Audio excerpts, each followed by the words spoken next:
There's some faces around that we've obviously seen Rumble before, and they're going to be bringing loads of action as well. So it's going to be exciting, that's for sure. Absolutely, and we are good to go. So guys, first action for you this evening. This is a 2-2 no limit hold'em game. You guys know the drill. Everybody who follows us as normal, please go to all of our normal pages, the Cash Game Festival pages on Facebook and Twitter. Give us a follow. And yeah, kind of excited to see what's going to happen. Excited on the statement on my part. Absolutely. So we've just had the welcome drinks, as you will know. And you know, me being, you know, the absolute professional that I am, decided to abstain completely. Yeah, you haven't drunk anything whatsoever. You have like some sort of prop bet or something, no drinking this year? Exactly. Yeah. Yeah, there we go. Right, so let's hop into the action, guys. We will give you the player bios shortly when I have them in front of me. As we can see, you can see Mr. Ryan Davey there. And Alexei just getting out of line as well. Absolutely, immediately. Just opening with the old 8 deuce off. Hopefully this is the type of action we can look forward to, guys, for the rest of the evening. Just takes it down with the old 8 high. I will have a look and see if I can find my bios of the players. And also have some information for you guys about some free rolls and stuff that we have coming up for you through the week. Got the free rolls coming up, and got a few followers over the last 24 hours as well. Shout out to Neep3. Yep, run through them. Hard Mitri, thanks for joining us, guys. And Moto Smart, I'm not even going to try and pronounce that. I'm going to try. I'm going to give it a go. Let's go. Let's test the skills. We're going to say thank you to Mr. Moto Mizmarsa has followed the stream. That's a good one. I'm just going to call you Mr. Moto. Cheers, buddy. So anyway, we will get back to that. Let's jump into the action. So Edgar is under the gun, opening with the ace-10 off suit. Probably close to the bottom of your under the gun opening range. Not typically a hand that we always want to play out of position. Anyway, picks up the 3 callers. And a bit of a swing and a miss for Ed, because obviously he does have the backdoor flush draw, but apart from that, not much else going for him. Yep. Ryan outflopping him, our man Ryan from the UK. Mr. Ryan Davey, aka Metalface, has flopped top pair. Now the action checks through, and now Ryan has made 3 jacks on the turn. He is going to lead. I think I like this. We do have 2 flush draws on the board, you know, the hearts and the diamonds. If a player is opened with a hand like 8s, 9s, 7s, 10s, all these type of hands that don't want to bet the flop, we can get value from all these hands. Even a hand like ace-5 suited is going to call 1 a decent amount of the time. Now, interesting, I think Alexei called. Has he raised? I believe, yeah. Nah, wow, he's really going for it early doors. So now, in a spot like this, okay, so Ryan should just flat here. Like, typically when this gets clicked, your opponent is usually either bluffing or has a better hand than us a decent amount of time. I mean, I guess there are some worse jacks possible in his range. I mean, is Alexei going to min-raise the turn, for example, with a hand like, I don't know, Queen 9 of diamonds or something like this? Some players will. Yeah. I would flat here in Ryan's seat. I think it's good. I think call is definitely the best option here. Now, interesting, I guess the action card is an ace. Now, there is a 10 of diamonds. Now, we will see if Alexei had a plan here.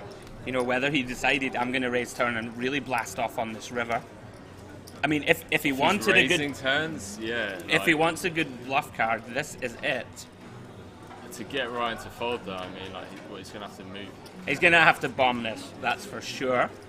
The problem here is, with no disrespect, from a poker theory perspective, I don't really like our hand selection for making this play on the turn. You know, like if we have the ace of diamonds in our hand, for example, I like it a lot more. You know, because then obviously your opponent cannot have the nut flush and stuff like this. He does give up. Doesn't really block anything either as well, apart from 6-4, but that's pretty much all he's got going for. You know what, though, I'm not going to lie, kind of loving seeing Alexei opening under the gun with the 8 deuce off, and then going ahead and leading the turn. It looks like he's here to have thank you some so much, fun, Tony. that's Cheers. for sure. And it does check through. Ryan takes down a nice little profit of €52 start off the stream, and I know I'm going to be rooting for him. I don't want to be obviously biased towards anyone. Hey, no. The number 1 rule of the commentary, Henry. We have to be completely and utterly impartial. Anyway, as you can see, Mr. Ryan Davey out front, €490, closely followed by Arthur, Tauri, Nicholas, all round about the €300 mark, and Alexei, after that failed bluff attempt, is the current table short stack. So still plenty of room to work with as well. absolutely. So yeah, I mean, what's 80 big blinds or so? Plenty of time. And when you take these kind of strange lines, like I'm not sure if did Ryan see the ace6? He did, yeah. He got tabled tabled. the ace6. So this type of action can actually create that really spewy image, and he may get paid later as a result. Definitely. It's definitely possible, and it's always good. I mean, if you do want to build a reputation, and you are showing bluffs like that early on, just to get that image. Yep. If you have a plan later on to only take your opponents to value town, then you're going to get paid. You're going to get looked up. Absolutely.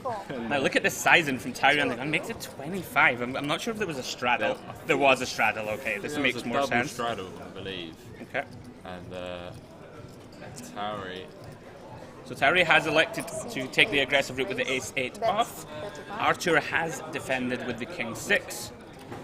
He does have a bunch of backdoors here. Now the question is, will he attempt to try and get out of line?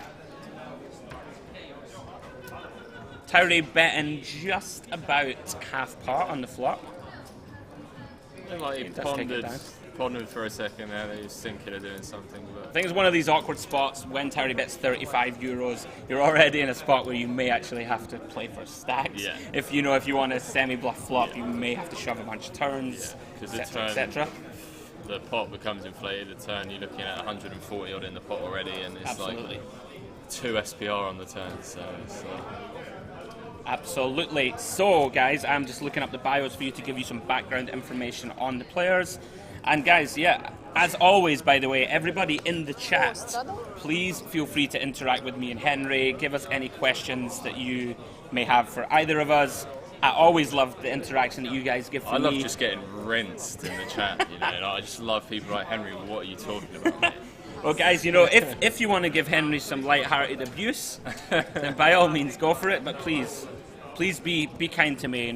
I may come across as a confident, cocky gentleman, but I'm a softie. I'm a softie at heart, mate. Oh, we got some really well-known faces in the chat as well, which is nice to see. Yes, indeed.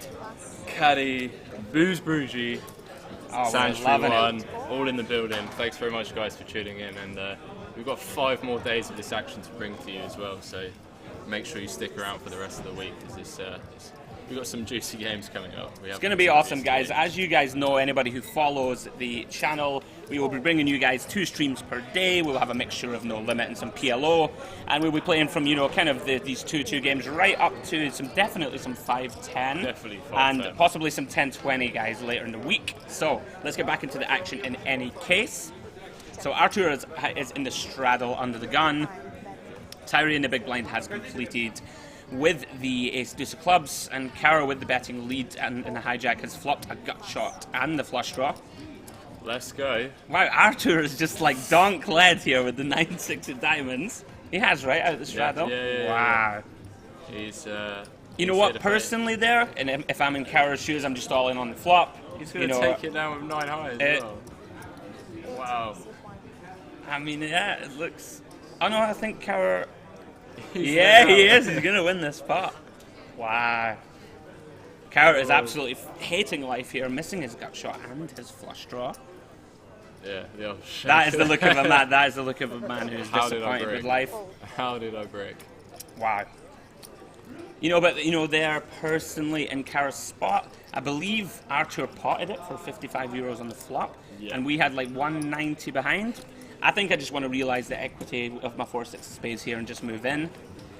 Although, perhaps he just doesn't believe that his opponent is going to lead pot here with the old 9-6 of diamonds. That's true. Probably thinks that his opponent has a bunch of queens, maybe some higher flush draws. Probably feels like he doesn't have any fold equity as well. So he might be one of those types of players that just elects to check call every street, and then when he does hit, it's like, hey, I've got a flush, I'm all in, kind of thing. Oh, hey, everybody in the chat. Mr. Estonian Weirdo. Hello, my friend. Absolute pleasure to see you. I believe you will be playing on our feature table, perhaps even this evening. I'm sure. I had a look earlier at the lineups. We've got some cool lineups coming up through the week. 32 Red Nick in the building as well. Thanks for tuning in, Nick. Sandshrew, my man. There's so many familiar faces. Absolutely wonderful to have you all with us, guys. And as me and Henry have said, we are going to be with you all week, so please continue to tune in. Anyway, back into the action. Ryan has opened to €13 in the hijack with the 8s. Very reasonable. Now, do we have a straddle? I think a straddle in play. Seems like this game, guys, is going to have a mandatory straddle. And oh no, not in this hand though. So he's gone with the 6x open. It's going to be an action table, I believe. Now, a check from Archer.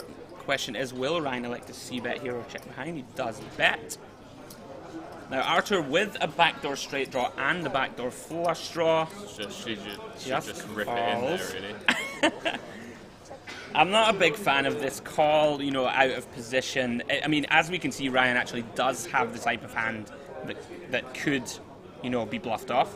Yeah. You know, but if we're going to call here, right, and then Ryan insta-checks back the turn, we talk about time and tells in poker and stuff, like, is Ryan insta-checking back a premium Did you not ace? know live reads don't exist? They certainly do.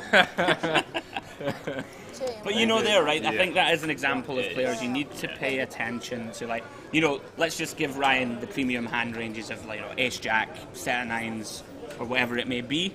You know, even ace-king, ace-queen, even some aces that check back for pot control, they never snap check back in this spot. 100%. So, you know, Archer could have, you know, taken a stab on this river. As we can see, it probably works. In any case, good start for Mr. Ryan Davey, up to €524. So let's have a real test of Mr. Henry Kilbane's skills. We're going to get you to run through the player bios for the guys. If I can operate technology, which anybody who knows me, I'm not the best at it. Here we go, here we go. All right, wonderful times. Now, does this open up? Who are we going for first? Who's the first? Here we go. Mr. R2. What seat? Is it seat 1? Take it away, Mr. Kilbane. Yes, so seat 1. Mr. R2 comes from Finland, 27 years of age, and he's sitting down with 150 bigs. I like personally sitting down with that much in these types of games. And started playing poker when he was 16. And his biggest achievement to date is having the lifestyle that he wants. I like that. Sounds reasonable. That's fair. It's not his first TV table, and his favourite hand is 8, 9 of hearts. It's a solid hand selection for a favourite hand as well. I'm not going to lie, it is. We will open up some discussion with the guys in the chat later. Anybody who follows the channel and the stream will know that we like to have some discussions about the poker life as well as just the poker. I kind of agree with him, to be honest. One of my favourite things as a professional poker player is the freedom that is afforded to you more than anything else. You know, we are very lucky. We are privileged, you know, to be able to do so many wonderful things. Yeah, one of the main reasons I play is just because of the freedom involved in playing. Absolutely. So, Mr. Nicholas Blomqvist, friend of mine.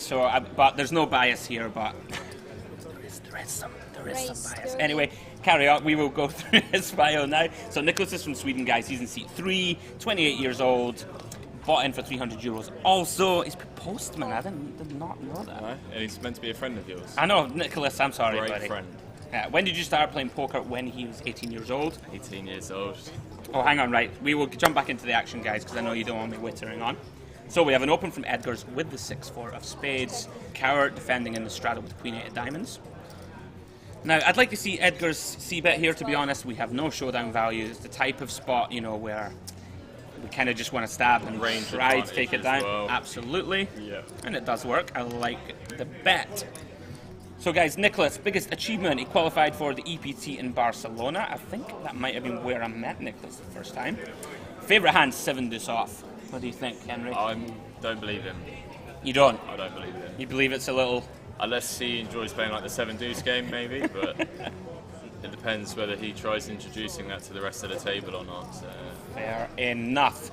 So, guys, as we continue, we will run you through who else, you know, is at the table.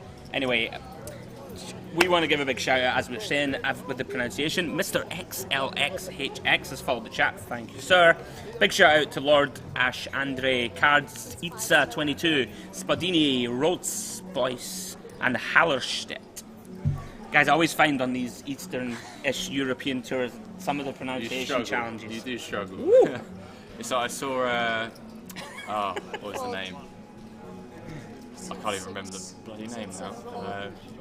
It was like a really British name, but it was spelled with J's in that. And I was like, how do you pronounce that? And she's like, well, yeah, it's pronounced like you would say it normally. was like, oh, okay. But yeah, it's interesting being over here so far. It's not your first time, is it? It is not. No. It is not. But, you know, it's a challenge, I'm not going to lie. Especially after opening drinks, which I'm not going to lie, in Estonia. Guys, the morale is flowing here at the Cash Game Festival. High morale indeed. So, tower rate in the cut-off has raised to €12. Now, Archer on the button, flatting with the 6 deuce of clubs. Let's go ahead and file that under optimistic. Although I believe somebody sitting not too far away from me might have played a hand with 6 deuce of clubs at some point. Yeah, I think it's 6 deuce or 8 deuce. Was it you? Was it me?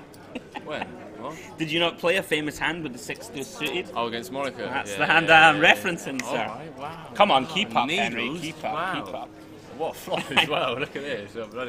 That's why you flat 6 deuce. Let's let you take this one, give me the analysis. This is why you flat 6 deuce of clubs, because you just know you're going to flop an open-ended straight with flush draw to go with it, and bit of a, I don't know really, it should slow down the action on a turn, and Ryan out of position if he does check over to Arthur. I would barrel in this spot.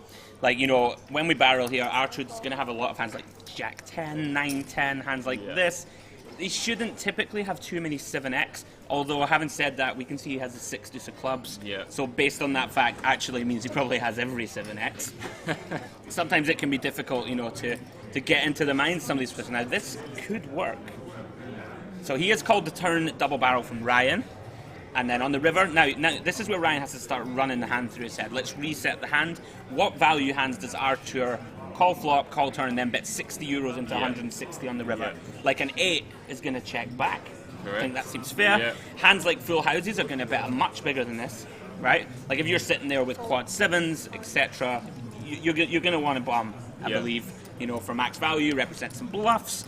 How many King X does Archer have in his hand? In theory, not too many. Not many. You know, he could have King X of clubs, you know, but we are blocking some flush draws.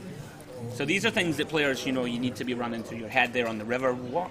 Doesn't make that much sense for him to have, you know, massive value in this spot. Now, this interestingly there, though, I think, Ryan, if we're going to double barrel this board, and on the King River specifically, I think unloading the clip. I mean, you know, always we talk about at the river you get to the river with certain types of hands that you want a 3-barrel bluff. The ace-high miss flush draw with the miss gutter seems to be one of them. I would have favoured a triple barrel if we're going to barrel turn. In any case, nice result for Archer picking up. What does he pay you with as well? You know, like what does he have there that he's calling 2 streets with, and then calling a bomb, like when you bomb it on the river as well? Well, this is it. We, you know, when we go 3 times here, we'd expect our opponent to raise the flop a decent frequency with like a set or something like this. Alexi mixing it I'm loving Alexi, I'm not going to lie. Pig in with kings from under the gun. And folds around to Arthur in the cutoff, who decides to come along for the ride with the 10-7 offsuit. I think optimistic's the word we're going with so far today. I mean, you know, I'm not going to lie, kind of loving the action. Everyone's getting involved, which is very good for us in the booth because it's going to make the viewing enjoyable. Yeah. Now, everybody with a piece here. Yeah. Carol with bottom pair, the 3-4. Ryan has middle pair with backdoor flush draw. Alexi with the over pair and Archer with a gutter. Definitely going to see some action post here. I think we'll see Arthur pill once. Yeah, I mean, now this I'm not a fan of this lead from Ryan. We're out of position. You know, we have middle pair. Okay, we have some backdoors. Like, what are we doing here? You know, if we get raised, for example, or when our opponents are peeling. Typically, I just would check with the King 6 in any case. Now, Alexi is raised, right? Alexi's made it 17. Yeah, exactly. I mean, now, you know, this just becomes an exercise in guesswork now. We have to try and range Alexi. Yeah. We've already seen that that's quite difficult to do. He is going to call. And Ryan, looking him up as well, might be thinking that he's getting out of line. Because obviously based off what he's seen so far. And, but you know, this is the problem when you lead on the flop here. You really, you know, I don't think we even define our hand 4-way. It goes from an €8 pot to a €42 pot, and you're out of position against a player that we've seen doesn't mind putting chips in as well. So. Absolutely, and Alexi bets €32 on the turn and takes it down. Hi, Jury Pateri. It is indeed 2-2, guys. Oh, Boost Brugi with the subscription as well. Just subscribe with a tier 1 sub. Boost Brugi, Mr. Jeffrey Lancer, one of the good guys. Cheers, buddy, as always. What a boss. So, guys, just Hey, to boss. give you a little bit of information, so as I said earlier, we are going to be running a bunch of free rolls through the week, courtesy of our wonderful sponsors, so thank you to them. So, tonight, guys, if you are interested, on BetSafe, we are running a €500 free roll. And the password is... Oh, wait a minute. I think let's test my skills. I believe this works. I think this is what you do. Oh, maybe not. Exclamation mark password, I believe. Oh, is that what it is? Okay, okay. No, No? didn't work either. Not right. working. Anyway, guys, I will type it in for you. So, as I say, anyway, guys, we have a €500 free roll tonight on BetSafe. And the password is... this. UCOP, guys, all in capitals, and that is starting at 8:30 p.m. Estonian time, guys. Katie's the champion of free rolls, by the way. I don't know. Oh, is she? Yeah. You haven't heard? I have not Really? heard Kate is the free roll boss. She's only told about everyone that she's ever met that she won this free roll once, and yeah, she just, I don't know. I mean, obviously proud moment, I guess. She wants to get involved. Right, absolutely. Fair play to Kate. So, guys, back into the action. Tower 8 raising €6 under the gun +1 with the 8-6 of spades. Everybody's kind of getting a little bit out of line with the pre-flop Really ranges, but you know, that's fair enough. It's good for the action for us to view. Interesting, they're both blocking each other's straight flush possibilities here. Now, Carol with the flat on the button with the 9-5 suited. I'm kind of loving this, to be honest. Off a €120 stack as well. Just optimistic and Let's try it again, guys.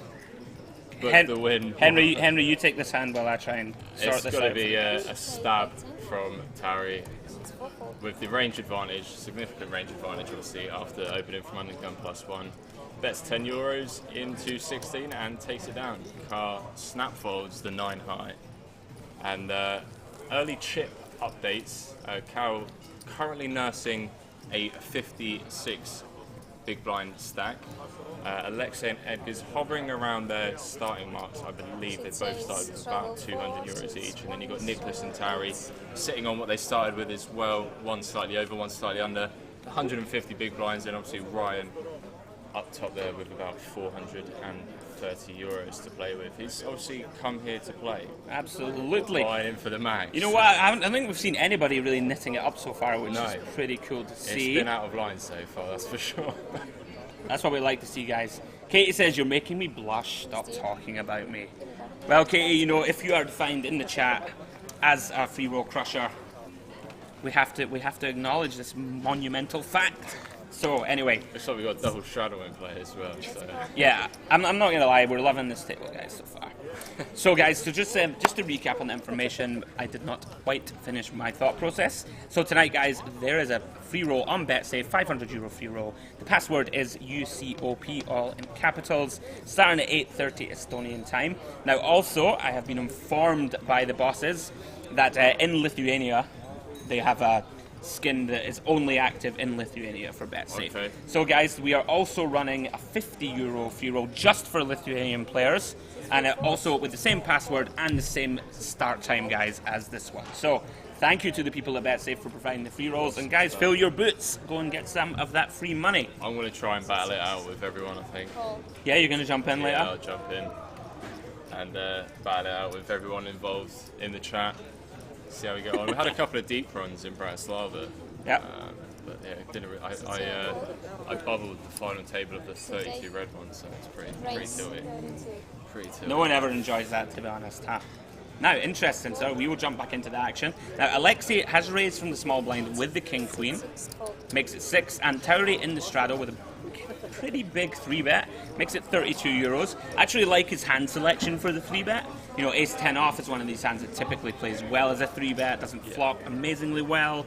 Also, we're in the straddle, so Alexei is incentivized to try and steal. As we can see, he actually did have a pretty good hand, the king-queen. Do you ever elect to flat with the king-queen there, out of position?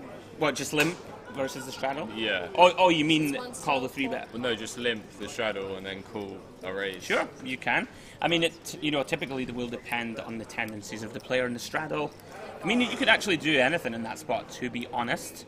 doesn't mind getting involved with 8 deuce, but he elects to fold the king queen. So I'm loving him. Alexei feels like our wild card, guys. In fact, I feel like he is going to have to be our next bio. Let's see where he is. As you could hear, guys, a wild cuckoo just walked past in the background, aka one of our bosses, Mr. Andrew Luce. Always making my job easy. Raise 17. Going with, it looks like an 8x here, raised it up to 17 and gets it through. I guess with the straddles, like the straddle's 4, right? So you're only actually 4x, and with the straddle involved, seems fine. Liking this though, guys, for a 2-2 table, you might have expected people to just try and settle into the action smoothly. Yeah. Not a bit of it. Everyone's going fairly ballistic so far, which we like to see. I remember my first TV table, I was really anxious. Were you nervous? Yeah. I was really anxious, really nervous. I tried playing like nitty at first and it wasn't working, so then I tried getting out of line and that didn't work. Yeah. I just got absolutely punished. But yeah, I've seen a lot of the guys that are obviously more comfortable with this type of environment. Sure. They seem to just like settle in so much quicker than people who might be playing for the first time on TV. So. Well, that's it. Absolutely. There is something to be said. It's a little intimidating the very first time you play under all the lights. Yeah, exactly. You can see the guys with the camera behind. There's lots of people watching the table behind. At times, it can be intimidating, and it can sort of throw off your thought processes. And especially if you've got friends tuning in as well. For sure, yeah. You don't want to embarrass yourself on TV and that as well. So. Absolutely. Been there, done that. Anyway, right, guys, so on we go. Now, we actually have our first limped pot of the session. 4-way action. Alexei is actually out in front with the king high and the backdoor flush draw. He cannot know it at the moment, though. Bet 6. Should just open him up, his hand? I believe Carrot's taking a stab with the jack 3. Seems reasonable. Takes it down. He does take it down. Does have some backdoors, and it is a limped pot, and he does indeed take it down. Boost Bruja, unlimited rebuys. I love it. What are we discussing, guys? Are we talking about... it's a clip. Okay. Have you seen that clip? I don't believe so. I will have to watch it on the break, guys. You have to see it. Okay. Andrew got trolled. Oh, he did? Really hard in the... they did the run last week, the stream last week on Wednesday. Right. Yeah, you'll like it. It's definitely one you'll enjoy. Oh, not really. Okay. I'm going to watch it on the break, guys. I feel like it has to be done. So, anyway, guys, for anybody who is just tuning in, this is Cash Game Festival Tallinn 2018. I am Andrew Hedley, aka Picasso, if you follow any online poker anything like this, and my main man, Mr. Henry Kilbane, joining me in the booth. We're both excited, guys. Third stop of the year so far as well, and I know obviously we got loads more coming up later on in the year, so it's been a great start to the year, and obviously loads more to continue with as well. So after this hand, actually, I'm going to ask you about Bratislava and how that went. Yeah. Anyway, we will follow this hand first, guys. We know you want to hear more about the poker than about our nonsense, especially Henry's. No offense, Henry, you know what I mean. I'm loving Kyo. He's got like an 80 BPIP. Yeah, I really am loving him. He's here to get involved. Yep. He just wants to play. So Nicholas has elected to bump it up with the king jack off pre-flop, guys, and Cara defending his straddle with the 3-4. Now, as you can see, Nicholas has 2 overs and some backdoors, but nothing improvements on the turn. Now, from what I've seen of Cara, I think he'll stab the turn here. Now, I don't think he should. I feel like we should check back here. Yeah. But typically, players will just think to themselves, "Oh, my opponent has none of that. Yeah. I'm just going to go ahead and stab." As we can see, it is going to work. Yeah, it's an interesting spot. I mean, I don't hate it. It kind of depends who your opponent is. If Nicholas is properly balanced in a spot like this, if he's checking, just over cards, he will also be checking some, I don't know, ace-8 suited and all these type of hands that still would beat 4s. Yeah. In any case, Cara has discerned that his 3-4 was good and takes it down. So, our turn now, taking the chip lead at the table. Also, guys, to inform you, we have our prestigious Cash Game Festival trophy that we hand out every festival at the end of the week. For anybody who is just tuning in for the first time or is unfamiliar with the rules, whoever wins the most big blinds, guys, from all of the TV tables, whoever wins the most big blinds, they will win a hotel, hospitality, and accommodation, and buy-in package, some money buy-in involved, as well. and package to the next festival, guys. So very worthwhile, to be honest. So anybody who is in the area, loves their cash games, come and join us at the Olympic Casino Hotel and Casino in Tallinn. Excuse me. Get involved, guys. Get on the TV table. Win a bunch of big blinds. Win a bunch of money. Win a package to the next festival. That's easy. A way to get free flights, accommodation, and steaks for the next game. Absolutely. So that's the next stop as well. Now, I love this. Just wow, Archer, everyone everyone's going for it, yeah. And then calling a squeeze. Now, Queen High flop would be interesting. Nicholas is going to be a lot happier with this flop texture than the King Jack that we saw a moment ago. Now, this will be interesting to see how he elects to play this. Will he c-bet? He is out of position. He does have 2 overcards and is drawing to the 3rd nut flush.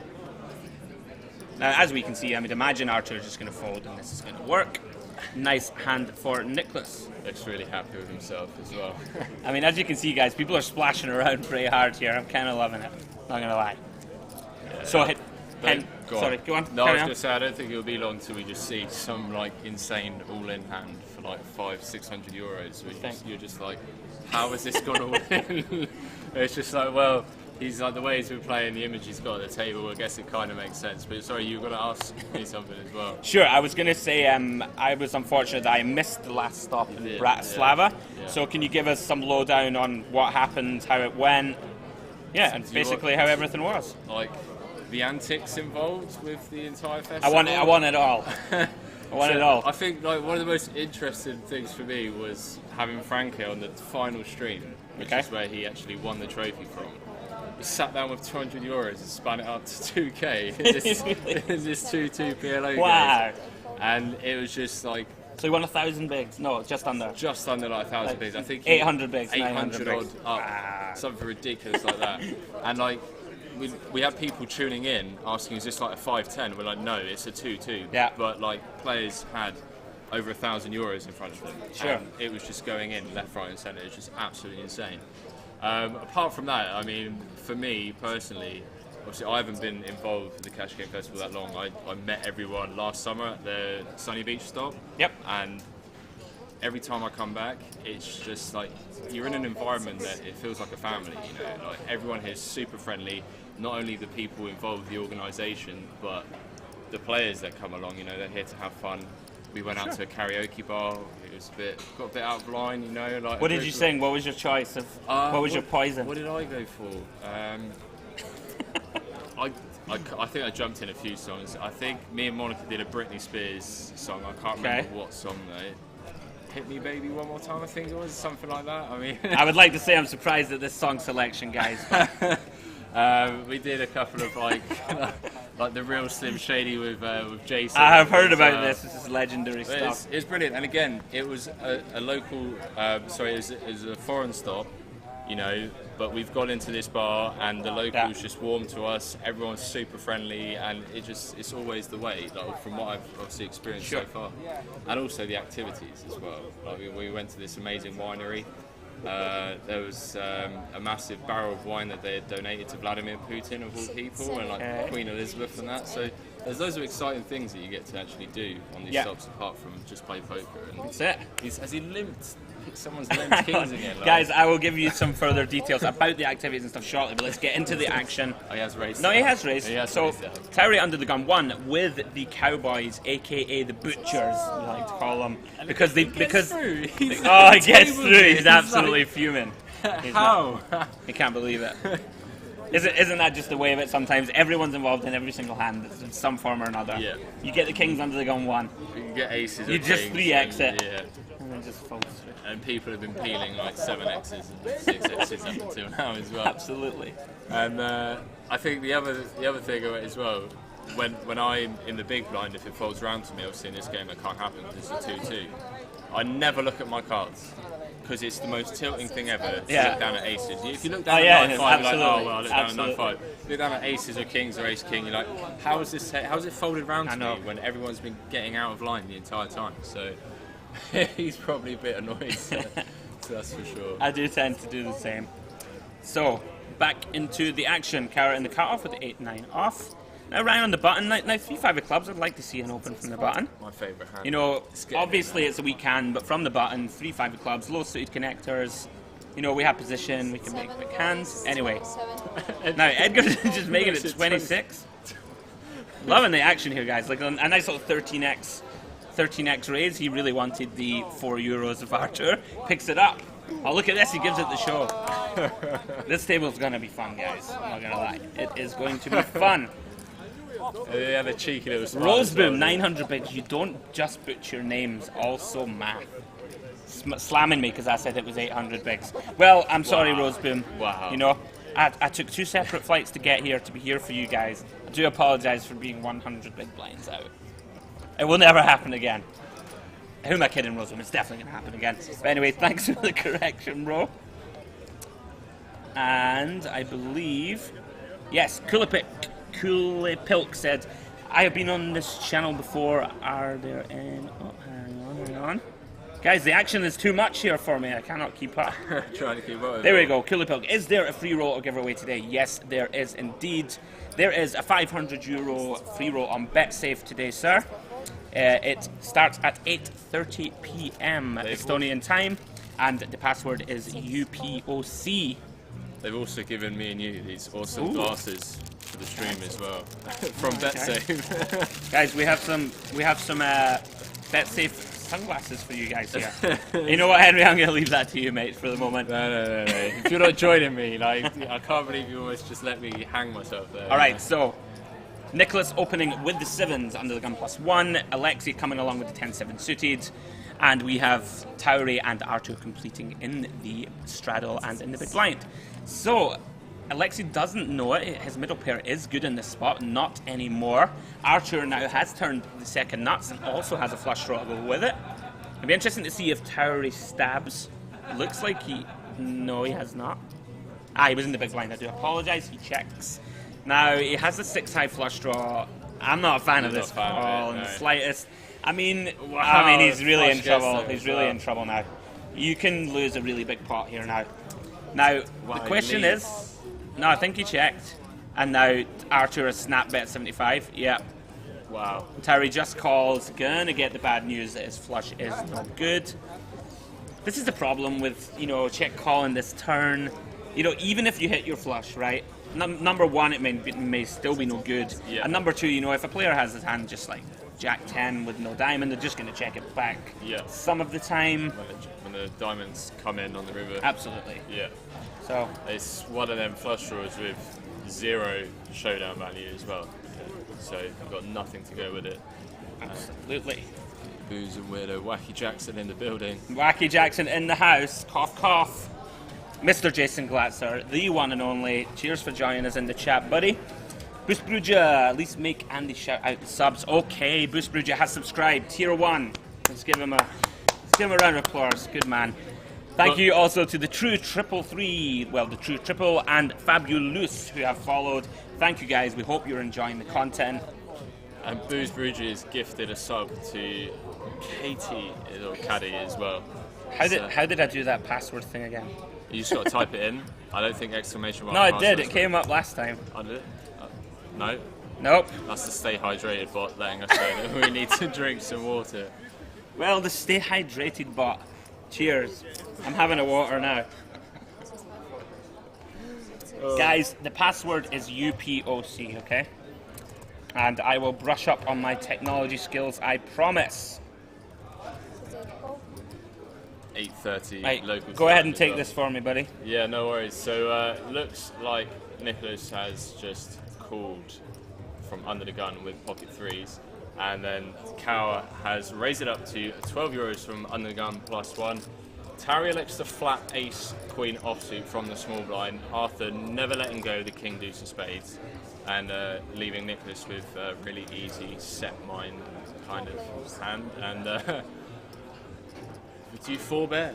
Or do you 3-bet with the ace queen out of the small blind against a player like? What did we have? A flat from Nicholas flat from limped, Nicholas, yeah, he limped. and then Cower raised. Cower made it 10. 12. Okay. Yeah, I probably would favour it's what kind of spot. Cower's been playing a lot of hands.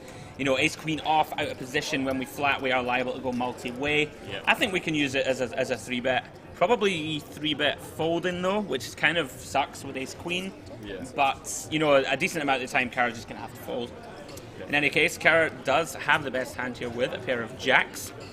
Turns the jack ball. Looks like it's going to go check, which it does, and he wins a nice pot of 84 euros. Really interesting. He bet 18 into 48 on the 9-8 deuce flop, and then checked the turn and river when he makes a better hand. Yeah.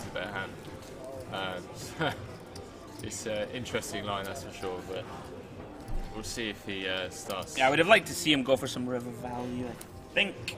If not the turn. Maybe he thinks his opponent has a bunch of 9x. Yeah. He's just not sure. Yeah, I guess so.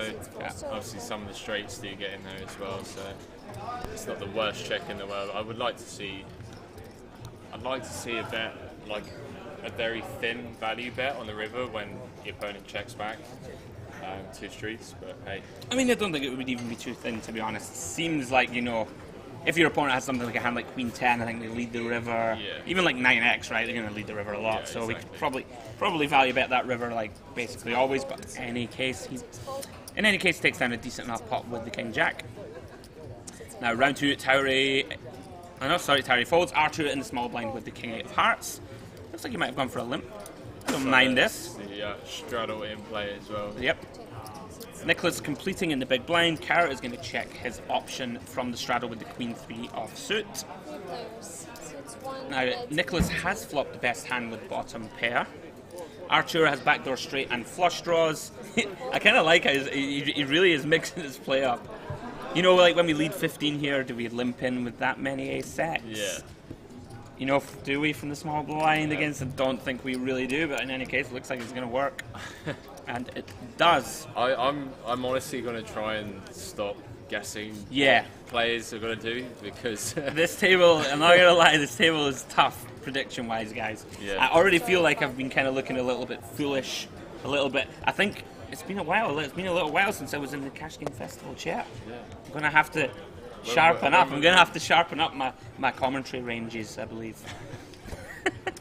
your flop donk lead ranges are Wow. a betting pot, and Yeah.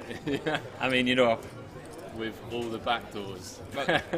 guys, this is where it's a challenge. You know, it can be a challenge to commentate on these games because it can be a little bit crazy. It can be tough as well. Like, that's the beautiful thing about the trophy. You know, like about Yes. winning most big blinds, is because it is a bit like hit and miss. You sit down in a game like this, you can win chunks Or lose but a then, lot. Yeah, but then there are other games where, you know, a lot more passive, a lot more like tighter pre-flop, and it's obviously really hard to grind them tables out. So you've got to get involved in as many tables as possible. Sure.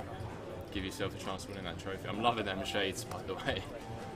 I love it. It looks like I don't know. It reminds me of the Terminator a little Pass. bit. I don't know why. Pass. Just because like, Yeah, they're like all around. He the seems table. very serious, doesn't he? Also, he's very in the zone.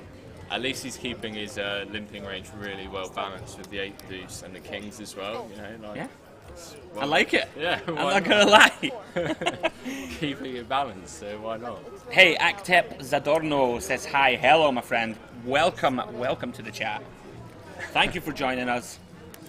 So we have a limp in from Archer on the button with ace 8. Again, typically I would just open this hand. You know, our hand ace 8 off, it doesn't play very well post. You know, we're in position. I would rather just come in for a raise here. Yeah. Try and narrow the field, or just pick up the blinds and straddle. In any case, looks as if we're going to be going 3-way, which we do. Now, Archer has middle pair, which we can see is the best hand. Carol with the bottom pair with a backdoor heart draw. Ryan with nothing really to speak of. Oh, he's the only check player. through, I believe. Yeah, he is the only player with a heart, and he turns. And he has turned 2 pair, a disguised 2 pair. I think he is called, yeah, he bets 7s, calls. I think that is fair. You know, there are a bunch of draws that Carol can have. Snaps off on Snaps the river. off the river also. I think it was a small, okay, bet 16 on the river. Yeah, not a fan, sorry Archer, of the way he played this hand, buddy. You know, I think just pretty mandatory to just open pre here. With the straddle in. That's it. Like the added incentive of taking down 4 big blind spree. Sure. We have ace 8 off, right? Like, our hand isn't great. We can go heads up against the straddle, or, you know, lots of good things can happen. Limping in with a hand like this, you know, you can get yourself into some awkward spots. You know, also, when our opponent leads turn and river on this texture, So king 6, 8, 3, 7 with 3 hearts. 7's a pretty bad river card. Yeah. You know, like 9, 10 gets there, 4, 5 gets there. Every combination of 2 pair that's there on Yeah. the turn is already there. Seems like a super thin river call with an 8. Like yeah. a king can value bet happily here also. Just heroing and hoping he misses the flush draw or something. Like just a naked heart. That is literally basically the only hand that we beat. And what sizing do you make it with the ace-8 on the button with the straddle? So the straddle is 4, right? Yeah, so 2, I mean, 4. I guess it's table dependent, right? Like this table is going quite crazy, as we can see. I might size up at this table across the board.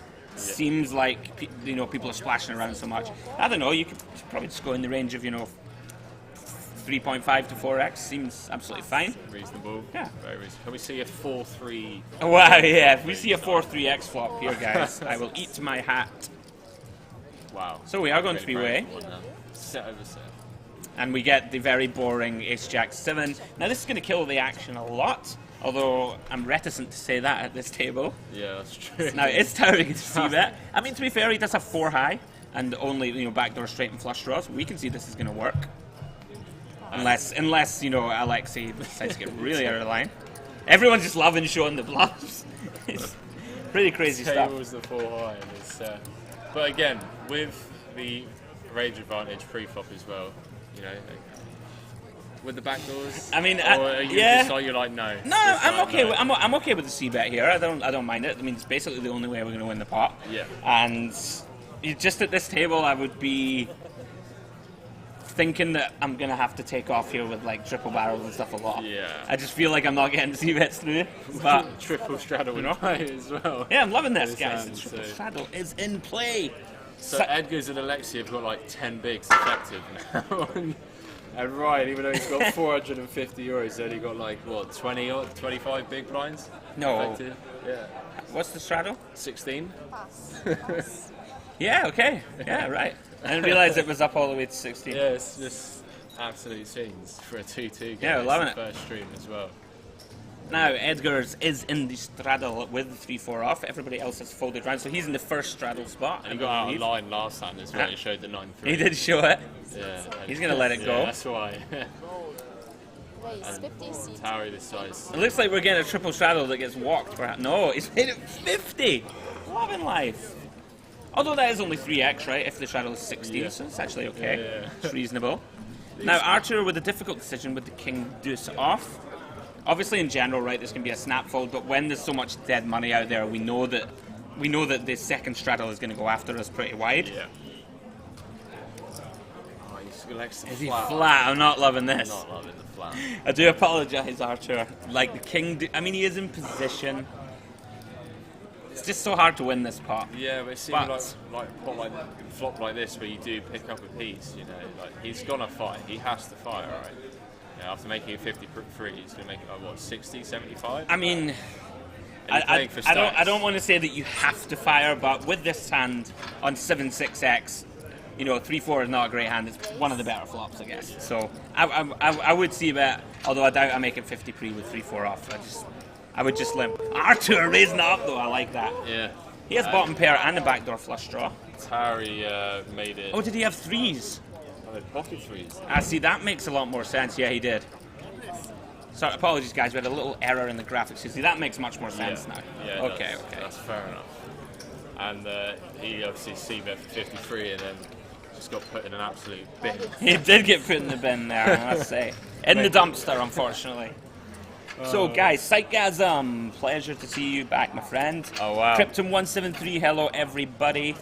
And also, guys, Fabulous for following, and Nauris361 for following the channel. Thank you very much, guys. Please check us out on our Cash Game Festival channels. We have them on Facebook and Twitter. My apologies. It's been a long night, guys. And we have more and more action to come. So please check out the channels, guys. That would be much appreciated. Give us a follow, give us a like, spread the word about the Cash Game Festival. As Henry was alluding to earlier, 24/7 cash games, right, running for the next 5 days. We've got 2 streams coming your way every day, so please come back and join us daily. Also, guys, as Henry was saying, there's the team activities every single day. Yeah, we're not allowed to let people know. Yeah, we're not allowed to let you know what we're doing. It's supposed to be a surprise. But no, just talking about the cash games, Andrew told us today there were over 15K pots last night in a 5-5 game.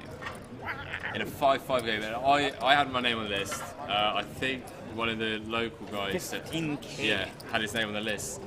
This table didn't have any seats available until about 7 o'clock this morning, and everyone just had absolute piles in front of them. Wow. Like, And guys, this is before the festival had even started. So, anyway, we are three-way, guys. Archer actually doesn't know it, but he has the most equity in this spot. He has king high with just the 8 of diamonds, but we can see that he would be in pretty good shape if he can find a bet. and we've seen that. It looks so like it's far. getting checked through. Yeah, Archer has not been shy of putting chips in the pot. Yeah. Does get checked through though, so Archer does have an unbeatable hand. Let's see if anyone elects to stab here. Interesting here because Towery could stab here. I think I like this. You know, when obviously we can see that it's probably not going to work unless he manages to find the river barrel. But you know, when his opponent Archer checks behind, you know, Archer with a lot of big diamonds or like, you know, a good 10 with a diamond, something like this is going to bet. When Edgar's checks twice, you know, this is an assumption, but generally doesn't have a good diamond. Yeah. I think I like this bet from Towery, I must say. He's Going to get called, I think. I mean, Archer, we've seen, is very sticky. Now, the big question here is whether Towery can find the heart to fire river. You know, if you can correctly put your opponent on a mid-range diamond in this spot, Yeah, like you can, the expressions that he showed there when he was tanking as well. And like we said, live reads obviously they don't exist, but if you can pick up on them small ones that do exist. Now, this kind of a bad card. Like, he may believe that his ace can be good. I mean, obviously, he won't believe that, but sometimes in game, you know, you get a bit confused. Like, oh, I picked up an ace. We can just check and try and get the showdown. Yeah. You know what? I like that. He showed a lot of heart making that bluff. 1, 2, 6, and after Archer just snapping it off. the 8 of diamonds, he doesn't mind flicking chips in, does he? Now, the interesting thing there is, you know, it depends if Archer perceives Towery to value bet river, you know, with a hand as low as the jack of diamonds, for example. Like, if we are only betting this river with the king of diamonds and the ace of diamonds, perhaps. Yeah. I mean, I wouldn't be, I would for sure value bet at least the queen of diamonds in this spot, maybe even the jack of diamonds. But if he perceives his opponent only to be betting the king of diamonds and ace of diamonds, makes this call a lot easier. Especially when he checks flop as well. Absolutely. You think he would be maybe taking a stab, as we've seen he doesn't mind taking a stab, so with the ace of diamonds or king of diamonds, why not take a stab at this spot? I mean, you can see that, you know, we can see that Archer is pretty sticky. That the legend himself, Mr. Peter Laterra. How you doing, buddy? Well, welcome. Safe flight. Nice. Cheers. Mr. Peter Laterra in the building, guys. I'm sure he will be here through the week looking to take some money off the locals, as we all would like to do. And also try to convince people to sit down and play Sveeten. Sveeten special, yes. I had my fingers burned, actually, I will not lie, playing Sveeten. Although I did win one really big pot one time. Really? I didn't know what I was doing, I won't lie. I went all in with Queen, 7, 3, 4, which apparently not meant to do. Hang on, we will pick this back up. I mean, I'm just loving the action. Coward just flicking in the call with the 7, 3 of diamonds. Why not? Oh. Okay. Now, interesting spot. Alexei on the button does have a gut shot. He doesn't have a diamond, though. Archer currently with the best hand with the pair of 10s. And now he has returned trips, excuse me. Now he checks it twice. He's playing some tricky stuff, Archer. Very surprised that either Cower or, like, Alexei not so much. He may have some showdown value and not need to stab. I'm surprised that Cower didn't bet the turn in this spot. You know, we have the 7 high flush draw. It's, you know, your opponents have shown weakness. You might, obviously we can see it wasn't going to work. Yeah. Anyway. I love them glasses. It's just like... Now, this is actually a legitimate spot to consider calling. I wouldn't be surprised to see him call here. No, he does fold. Due to the check on the flop and turn. And turn, yeah. And then, you know, on the river, we've already seen that Archer likes to put chips in the pot. You know, typically we would expect Archer to bet the turn with an ace in the spot. Yeah. No, I agree. Like, I'm not, you know... I understand the logic behind like, potentially looking him up there with king high as well. Fundamentally, I don't like a turn lead with the ace. I just feel like the way Archer's been playing, I think he looks to elect to get more chips in the pot. Can protect against some flush draws and stuff like this. And some serious faces on the table. There is indeed. Like, it's like See, go on. Sorry, Joseph TT. I don't like that Archer guy. Whoa, harsh. Very harsh. Joseph, could you elaborate for us? Get down there and battle with him. There might be a seat don't open. like it, There might be a right? seat open soon, actually. Come and stack him and. Hey, Rocconelli58, thank you for following the channel, my friend. Glad you're enjoying the coverage. And yeah, guys, as usual, give us some interaction. Any questions you have for me or Henry, please let us know. Now, Edgar is with the ace balls. So, Kara limping under the gun one with the 7 deuce of hearts. Like, I don't want to Race. pillory it, but sorry, Kara, dumpster. Not loving it, buddy. Anyway, so Alexei in the cutoff actually could have ISO'd with it, the hand like Queen 9 of hearts. Pretty cool hand actually to raise against a limper. He elected not to. Now this is he has oh, Archer! Yeah, Look at this. Now, will Edgar's elect to flat? Now we can see that flatting is the best play in this Stack spot. sizes as well. It's a bit of a weird one. He's got 148. You know what? With this stack size, I think he'll shove, expecting to get called. Yeah. You know, if we flat, there's going to be 96 euros in the pot. You also have Tyree behind to worry about. You know, if we jam here, it's going to be 115 more to win 211. Yeah. So he will be giving his opponent like 2 to 1.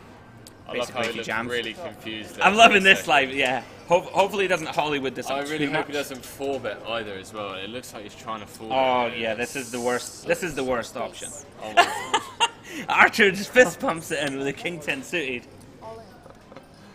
I mean, What? Is that slow roll? no, he's snapping him off. Snaps him off and he's like, have it. Okay, so guys, we have the aces against the King 10 of clubs. Top. But as Henry was saying, you know, like how strong is that 4-bet? It's like 4-bet's half his stack. You can't 4-bet there. Archer loves the game. Oh, Jacker a 6 would crack them. Does not get there. So Edgar's going to win a nice pot of 339 euros. Looks like running it twice. Oh, okay, Fair okay. enough. See him. That's a No pretty sweat. safe board for No Edgar's. sweat. Yeah, no sweat whatsoever. Wow. So Edgar's going to pick up a pot of just under 340 euros. Nice hand to him. You know, Archer, I like how he's been getting involved in lots of pots. Can't He's definitely 5-bet not jam showing. there. He's got like zero No. folding. Like he's never folding. Of course. He's never folding. I think he made it like 85 with like 35 euros Yeah. behind. I'm not a big fan of this 5-bet shove, but hey, he's there, I'm here. What do I know at the end of the day? That's a good point. Hey, Piccolo Pedro, thank you for the follow, my friend. Kate, what? Any bets? I think he is talking to other people. She is talking to other people in the chat. Excuse me. So, guys, as I was saying earlier, later on, after this 2-2 game finishes out, we will have a short break, go and get some sustenance, and come back. Please join us later. We will have a 5-5 euro game. I've actually seen the lineup for this table already. It looks pretty good. Yeah. We have Mr. Espen Ulen Jurstad. How's that So, pronunciation? You sound like you know the guy. I've met him a couple of times. Anyway, Espen is going to be here. One of our Unibet ambassadors. He is going to be in this 5-5 no limit game. Mr. John Kite, I believe, is also going to be playing. So, guys, should be a lot of good action actually later on. I think Kevin Malone's probably going to be joining as well. Is and Kevin in? Okay. Yeah. Cash Game Festival stalwart. He doesn't shy away from the Cash Game Festival, does he? He's kind of like become part of the family over the stops as well. And, Absolutely. he loves getting involved with the PLO, the Sweetin, the Hold'em. He doesn't care. Yeah. Pass. He just loves to battle. Now, Edgar's in the cutoff with the Jack 10 of hearts. Beautiful little hand. Makes it 13 euros. Now, this is an interesting spot. There's a couple of ways that Kara could play this. You could actually elect to 3-bet this hand. Suited wheel aces can play pretty well, especially in the straddle when people will be attacking you quite a lot. Anyway, he does go for the flat. Check. Now, as we can see, Edgar's, does have an open-ended straight draw. He doesn't have any diamonds. Typically, he's just going to go bet fold. Nothing Kara can do there with just ace high. Roseboom, when is Ulen playing? He is playing on the 5-5 stream later on, my friend. So, what time are we at right now? It is about 7:02 p.m. Estonian time, I believe. Sounds about right. And we started, so it's going to be 9 p.m., right? That's correct? Yeah, 9 p.m. 9 p.m. Local Estonian time, Roseboom, roughly. That will be the start of our 5-5 stream, so please come back and join us. Yeah, I'm really looking forward to the game, especially after what I heard about the 5-5 game last night. You know, obviously, we were kind of degenning. Well, I wasn't degenning it out, but Excuse me.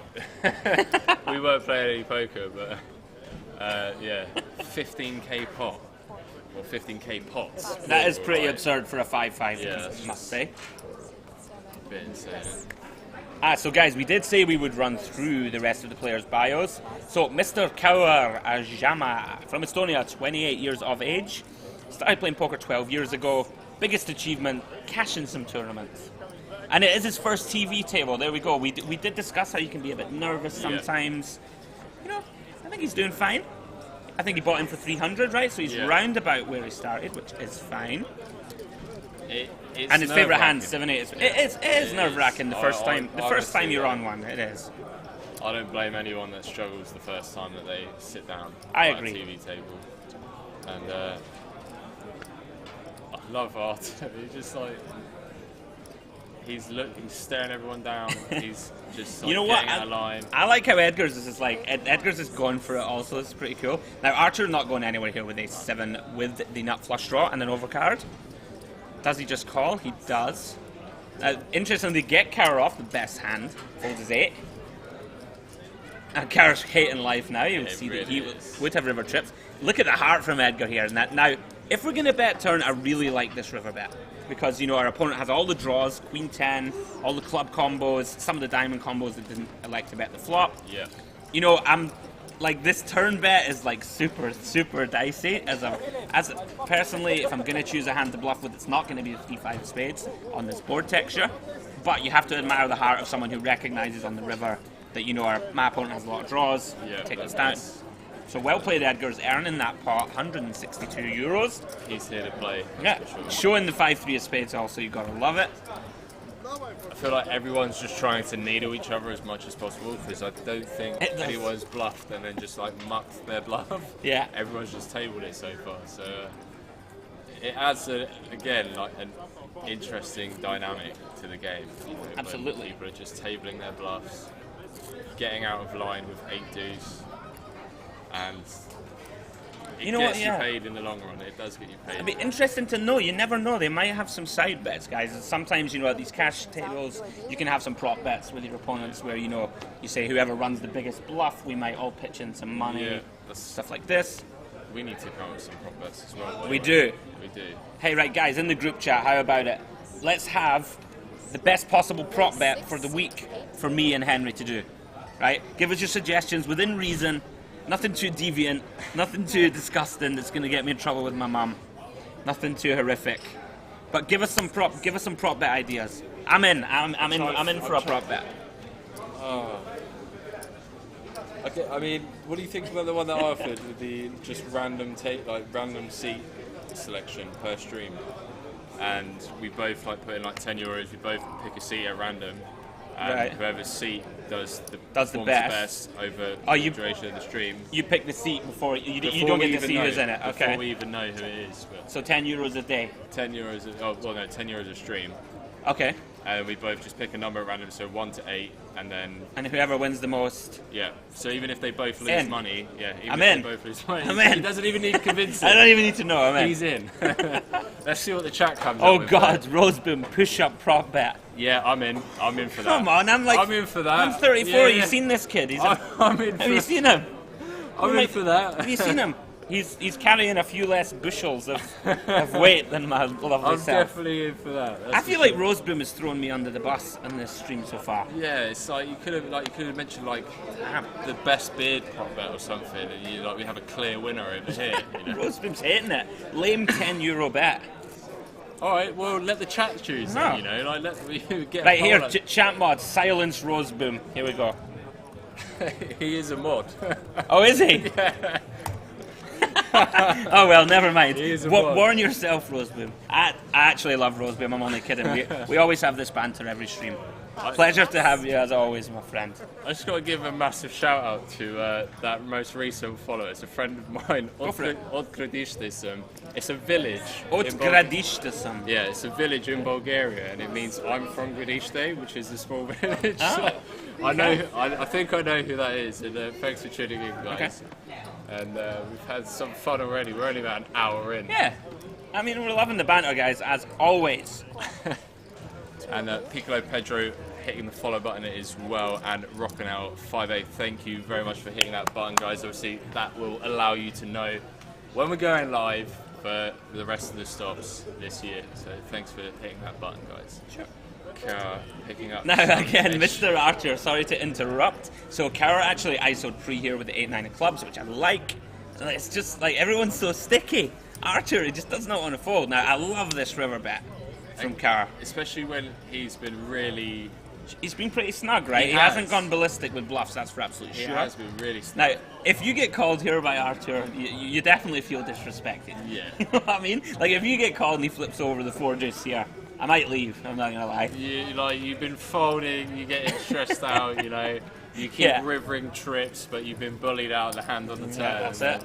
You get looked up by like 4th pair. Sure. Nicely picked up. I'm like, kudos to Kara. We did, allude to there. This is his very first live TV table. Yeah.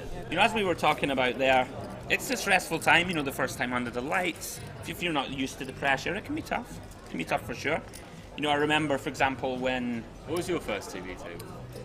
Tournament? Or many years ago on Paradise Poker. That's how old I am. Wow. Maybe like 14 years ago. I'm not that old, guys. It was 3 years ago. Paradise Poker in Barcelona. I believe they had a live stream. But I can remember being nervous, and being like, "Wow, this is a pressure." Yeah. All your friends and family know. And that you starts get to build up the like, pressure. what was that bluff all Yes. about? Exactly. No, it's. So what that was a tournament. Sorry, you said. Yeah, that was. Oh man, I can't even remember the name. Like Barcelona Masters or something like this. But I can remember even last EPT Barcelona. I made the final 2 tables, like the last one that's just gone by, and and I actually hadn't been on the TV table the whole 5 days. Somehow faded it, and with 14 left in an EPT, 1.3 million up top or whatever. Yeah. On the table, like that's the I felt some pressure. I'm not gonna lie. I bet you did. But I tend to talk over pressure, so it was fine. That's good. But unfortunately, we didn't get the spin up that you wanted. But I know where Kara's coming from. It can be. It's And also nerve-wracking. tournaments, like there is obviously a slightly different dynamic, is obviously compared to playing cash games on TV. Yeah, that's for sure. And I think the dynamic that it adds is like, oh well, if I lose a flip, I'll just like reload. Sure. Like, it doesn't matter that much. That is very when true. you're playing for your tournament life, you don't. I know you obviously got friends tuning in back home. You just don't want to disappoint. Yeah. No, you're absolutely right. And so for anybody watching the stream, who really loves to play cash rather than tournaments, that's one of the big benefits of coming to the Cash Game Festival. Obviously, tournaments, you must play at prescribed times. You have to be out of your bed at 9:45, 9:45 in the morning or whatever. You must be there. Everyone, typically, the atmosphere is super serious, right, in these tournaments. No one wants to talk to you. Recreational players can feel intimidated. They don't enjoy themselves. And I can see where they're coming from. Definitely. Whereas, here, Cash Game Festival, the games run 24/7. You can sleep as late as you want. You can play late. You can relax. We have all these activities that we were referencing to. The tables are a lot more fun and relaxed, I would say, for sure. And even away from the table, you just have a chat at the bar with people, just mingle, and super friendly people. Sure. And jumping just quickly back into the action, it's a limped pot, and Tarry does have the best of it in the big blind with Jack 9, flop coming a 9-8-5 a rainbow. Arthur, as we know, extremely sticky with middle pair. With the ace kicker, and Edgar's gut shot and backdoor diamonds does elect to fold. He's locked up, guys. He's locked up. He doubled up with aces, and now he's going to fold his way to victory. And interesting turn card here, really. He's going to go check. I'm letting you take this whole analysis, so I missed it. Arthur just gets there on the river, and River's 2 pair does go for a very small. That's a good fold there from Terry. He goes for a small value bet. He doesn't get looked up by the Jack 9. I guess, you know, what I found in like 1-2, 2-2, and 2-5 games, when there's 4-2 a straight, 4-2 a flush, like regardless of the player's holdings, they just automatically seem to just put you on it. Like that's what I found anyway. I don't know like whether you find that at higher stakes. You think that people like often just go 4-2 straight. Yeah, he can't be betting here with anything worse than that. Like he has to have it, kind of thing. Now the interesting part of that is I did only catch the end of that hand. My apologies. I was enjoying the chat as usual. The guys are cracking me up. But having the jack in your hand is quite important there. Like we block all the jack 10s. Yeah. So like you can actually like check raise there. And it's a very viable spot to do so. But I'm not. It's next level, mate. Well, there's no disrespect to this game, but I don't think I would be making too many advanced bluffs at this particular table. Very next. And that is not meant with any offense. I just think that people are going to station you off wider here than you might at some other tables. This guy, guys, last night playing just like bluff jams with like all the blockers. He's like, he can't call here. Like he can't call the King 5. You can't call, yeah. I'm all in. That's true, you can't call. And that's quality. So Arthur has raised it up here for you guys with the 9s. Now Nicholas has flopped bottom pair. Now again, see some interesting c-bet decisions from the players. With the straddle in play as well. Is Nicholas raised? I kind of love it if he did. No, he does just call. Okay. Let's see. I'm not gonna lie. I'm not a fan of the bet or the call. No. Sorry, guys. You know, 9s in these kind of spots. It's just like, are we just gonna triple off with 9s? You know, it's kind of important to have some just flop checks in your range. You know, if you're c-betting 100% of your range, you're just gonna get in trouble. I mean, as we can see, this is actually going to work for him. It's going to go check, and his 9s are going to be good. But not a massive fan of the c-bet, and this is the problem in Nicholas's seat when you just call with the 4-5. You know, like, you literally need a 4 or a 5, basically, to improve your hand and be kind of sure of where you're at. There's been some strange hands, guys. Sometimes it's tough to analyse the action here sometimes, guys. It is weird, especially with Arthur. Like, we have seen him get way out of line. Like, just... with like the King Deuce, you know, where you like 3-bet to 150. Yeah. And it can put you in a really weird spot because you're just like, this guy, you know, like he's been tabling these types of bluffs. Any pair's good, right? Like, I must be good here sometimes. Sure. And I think you kind of level yourself into thinking that like he's constantly bluffing. And it might be why I looked him up, but yeah, obviously it goes check, and takes it down. I mean, you know, I definitely hear where you're coming from, but sometimes in these spots, you can level yourself, but we still have bottom pair with a 5 kicker and like you know. But I'm with you. Like sometimes past experience in hands we're absolutely sure can influence the decisions, which you shouldn't do over such a small sample. Exactly. Anyway, you know what I mean? Like, over a small sample, you shouldn't take anything of what you've seen over the past hour into consideration about your river decisions. But excuse me. I can definitely. I remember when I first started out playing like 1-2, and you know, I was a very emotional player to start out with, and I think it does depend on what kind of player you are. Where if you do see someone bluff you a couple of times, you're like, you know what, this guy, like, I'm gonna stick it to him. Sure. And you decide to just, well, I got bottom pair, I'll go with it. No, absolutely. Sorry, I'm getting distracted by the chat, guys. You're killing me today.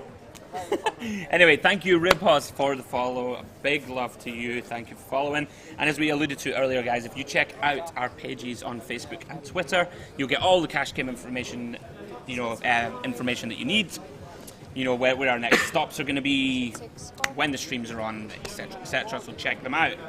So we have a call on the hijack from Alexi. Typically, I would like to open this hand. The problem is, though, as you said, with the straddle involved, as it looks like there is, it's getting quite shallow with 9-10 9. You've got 25 big blinds. Yeah. Maybe he thinks I don't want to raise fold, so he might be electing to try and see a cheap flop or limp call. I like this from Edgar's in position. I'm a big fan of isolating these types of hands. These kind of mid-range suited connectors can be difficult to put people on when they isolate. Tyree on the button, just calling with the King Jack. And actually getting a great price now, obviously. I mean, he has to call. For sure. Come along and see a flop. He's raised limp raise! Oh, we're loving it. What? Alexi's gone for the limp raise. working the €100 Yeah, stack. he's bet 60% of his stack. I mean, I'm loving this. I love that. That is quality. Don't get me wrong, I'm only loving it because you can see the cards, but I'm still loving it. It's going to work as well. What a legend, Alexei. Bravo, sir. Nice hand. Nice little pickup there for him as well. Yeah, in comparison to his stack size, that increases his stack by like 40%. So Yeah. yeah, good stuff though. Good stuff. You can see a little smile on the corner of his mouth there. Serious Nice hand, glasses, Alexei. Well serious played. face, but the smile, you know, it just comes out automatically sometimes, don't it? Absolutely. When you get one through, like your fist bumping inside, but you don't want to give away too many of them. Sure. Live reads that, yeah, they don't exist. So, guys, as we can see, the big winner at the table is Artur with €713 thus far. Ryan Edgar is following up close behind with just under €400. Then we have Carrot, Harry, Nicholas, and Alexei bringing up the rear. Although that was a beautifully timed limp re-raise bluff from Alexei, so nice hand to him. I think he only started with €200, so, I think so. he's on the recovery trail. He'll be looking to finish strongly to try and finish in profit for this first stream. Did we get any suggestions about prop bets in the chat? I don't know if well we got the push-up prop bet, and then I just closed the window. I was like, nah, this isn't going well for me. No. I mean, we could like. Now here comes Ryan under the gun. He's going to raise the king 10 off. Personally, not a fan of this. I would just fold, especially at a table like this where although I mean you can look at it both ways. If everyone's splashing around so wide, then maybe king 10 actually can play fine. I still would just fold. I feel like you should get put in a bin so many times that even when you do flop, like. Is this a squeeze? Yeah, it is from Carl, who's been knitting it up. Kind of like it. So if I fold, Yeah. I would go bigger. I would go bigger sizing out of position.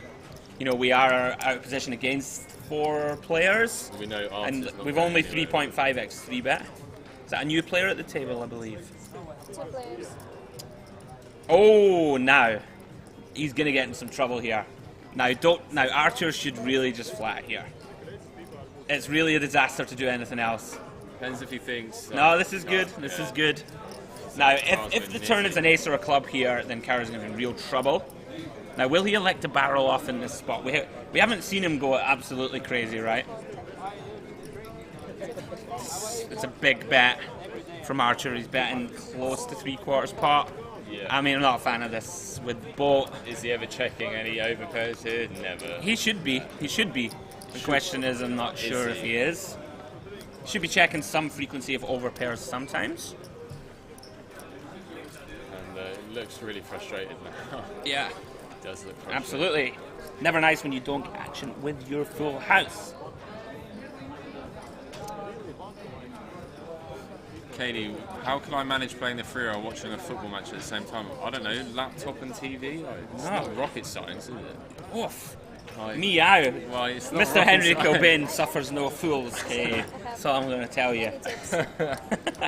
Now this looks like we have a new player at the table. Yeah, it does. New face. See if we get any information. Oh, He looks like a little bit like a younger, more poker-inclined Lex Luthor. That's my read. That's my read. Now you have to pick Superman. Is it Alexei with the shades?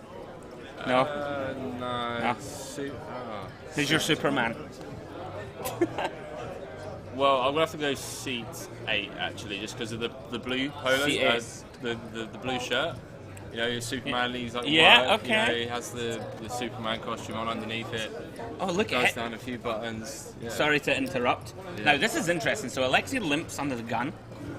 Now Edgar's just limps behind with 10s. Possible that he thinks that Alexei might limp raise again. He's locked up. He doubled up with the aces, and now he's only playing aces. You and think? king. Yeah. Now look at this. There's a lot, guys. I can't even call this action. There'll be no more predictions. I think I'm just going to announce it. Who raised it? Yeah, Artur has elected to bump it up just to €7 in position with the 7-8 off. I mean, all of a sudden we have possibly a 7-way pot. This is going to be a test of our announcing skills, that is for sure. Edgar's. Like no one's folding here for €7, so we're going 7-way, guys, to the flop here. Good luck. I'm not even surprised. Like, Well, good luck with announcing this post. Let's see if we can do it. See if we can do the hand of justice. Like a 10 deuce flop would be absolute scenes. So, Nicholas, top 2 pair with the King Jack, 76% favourite to win this pot. Actually, nobody else really has much of anything. Swing and a miss. Carol has top pair, so Carol is the new player at the table.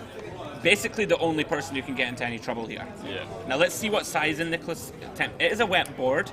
Typically I would like to see him bet around about 60% pot, I think. Seems good. And he does. That's basically what he goes for. Nice sizing. I think he's going to get called at least one street. Carol's probably has to call one. But then this is one of these awkward spots. Sometimes you're not aware of your opponent's stack. Now we can see that Nicholas only actually has 1.5 times pot remaining. Interesting to see what the turn is. And it is a blank. Anybody who follows the Cash Game Festival, you will hear the legend that is Frankie in the background there. The bestest. The bestest, indeed. And they're going to be playing for stacks now, which is just, like you said, it's a really weird spot. Well, the question now is, how does Nicholas elect to play this? If he ranges his opponent to be on a draw, it's possible he could just put it in here. I like that sizing, to be honest with you. Must be about 52. Okay. Yeah. About a third of his remaining stack. Let's see if Carol wants to get sticky here. It just means that he has a really easy river decision if it breaks. Obviously, if the diamond pressure he might elect to slow down. But is he ever folding? Potentially. I mean, you definitely could be. Now, this river card, like, Carol is not going to be thrilled with this card. No. You would imagine that he will check river. Now, Nicholas should go for value here. Okay, Queen 10 got there. But, I think if your opponent has a set of 4s or something like this, you would have found out about that before now. If they have a hand like Ace King, this raises free, I would imagine, and shuts out this multi-way pot. Exactly. Seems like a clear jam on the river. And I think as well, the ace should potentially get him paid. Well done, this is a good jam. The ace X and diamonds. Yes. Picks up like top pair on the river. Absolutely, I am with you. Good shove this from Nicholas, I like to see it. And as soon as his opponent's in the tank, he knows his hand is good. We will see if Carol can work this out. Now this card, Carol should be running through his head now. What are my opponent's bluffs? Like, very unlikely that Nicholas even bets the flop with just a jack in a 7-way pot, right? So he can rule out most of the Jack X combos, at least theoretically. So we literally only beat here like 8-9 of diamonds, 9-10 of diamonds. Yeah. Queen 10, as we know, has got there. This is a very thin river call. That's pretty much it. It's very, it's really tough to be. There aren't that many stone bluffs, I don't think, for Nicholas. Could have a hand like Queen 9, but does he really bet the flop? Again, I don't think so.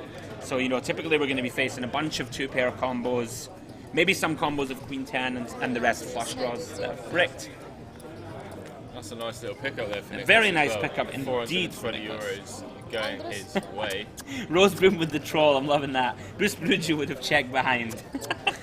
Might even have folded. Loving that. So nice pickup for Nicholas, guys. Boosting his stack right up to €421. Great stuff. Nice hand, Mr. Blomqvist. Well played, sir. So guys, this is our first stream of the 2018 Tallinn stop here at the Olympic Casino of the Cash Game Festival. And we have been running for around about 2 hours now, so not that long left on this stream. You'll probably see Maxime coming along in the back and going, 3 more hands, guys, 3 more hands. Well, very good impression, Henry. I'm loving that. You always know when, like, Maxime's in the building, you just hear that really thick English accent. And I can't remember. English accent? Sorry. You're finished as a commentator, you're done. Maxime is our resident Frenchman, by the way, guys. Oh, resident Frenchman. Resident Frenchman. Yeah, but you always know when he's like lurking around somewhere because you can just pick the accent out from like a million people in the room. Straddle hasn't shied away, by the way. Like, everyone's just flicking in the straddle. I like to see it.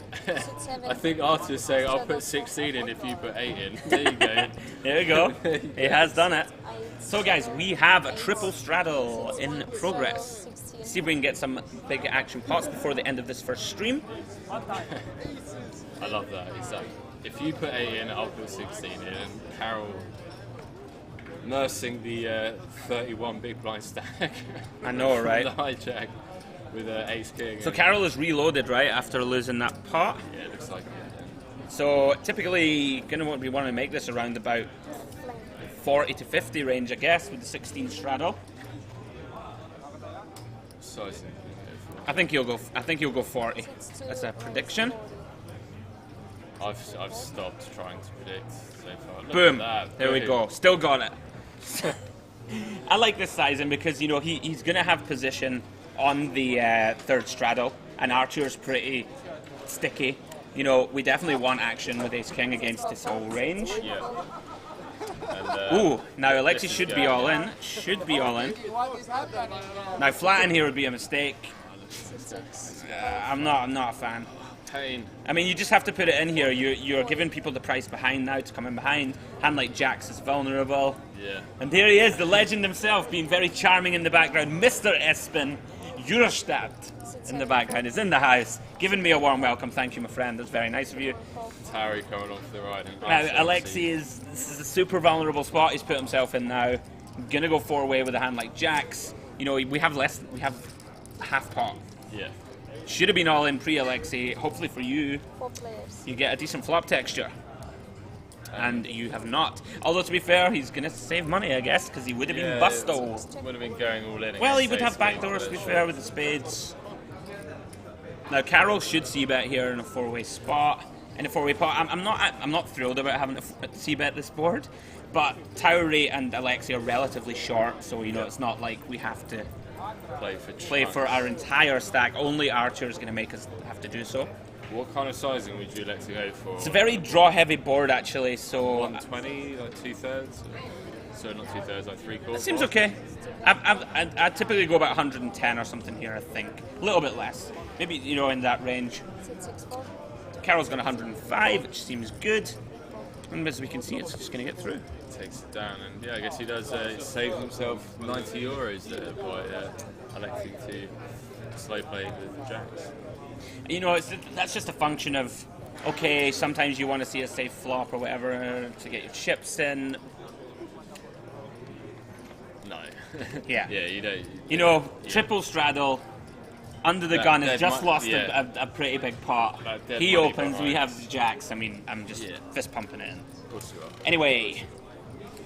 Alright, I have to give Mr. Ryan Davey a little bit of abuse for this. You know, we ask the players to fill in the bios, to tell the viewers at home something about them. And he has decided to lazily...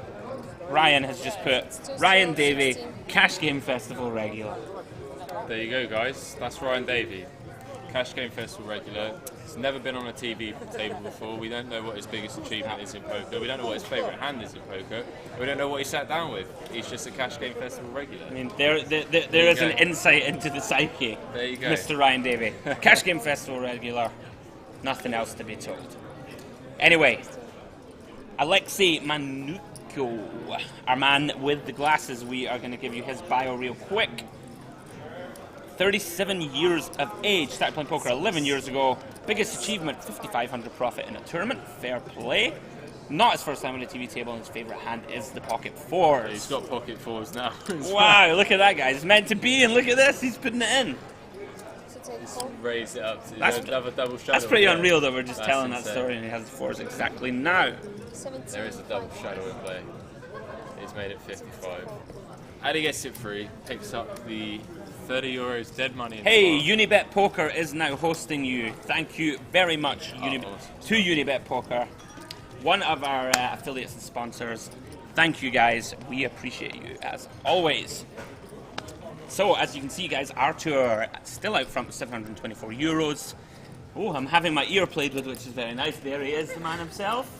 Mr. Espen Jurstad. Hello, sir. Hello. How are you doing? I'm going to run up and get some dinner because we're playing the TV. Sure. You want to give the guys a little plug about what you'll be playing, who you're playing against. We're playing some 2-5. I don't know. 5-5. 5-5 maybe. Okay. Yeah, against those two Norwegian scrubs.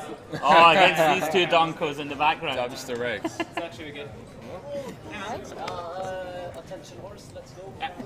See you guys after.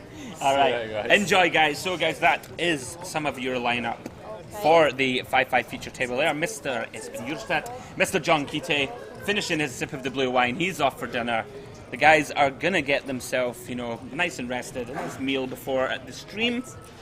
I'm looking forward to seeing that table. It should be fun. Yeah, it will be fun, especially when you have like really solid players like that playing against each other. Sure. It's always interesting. I think there should be some fireworks.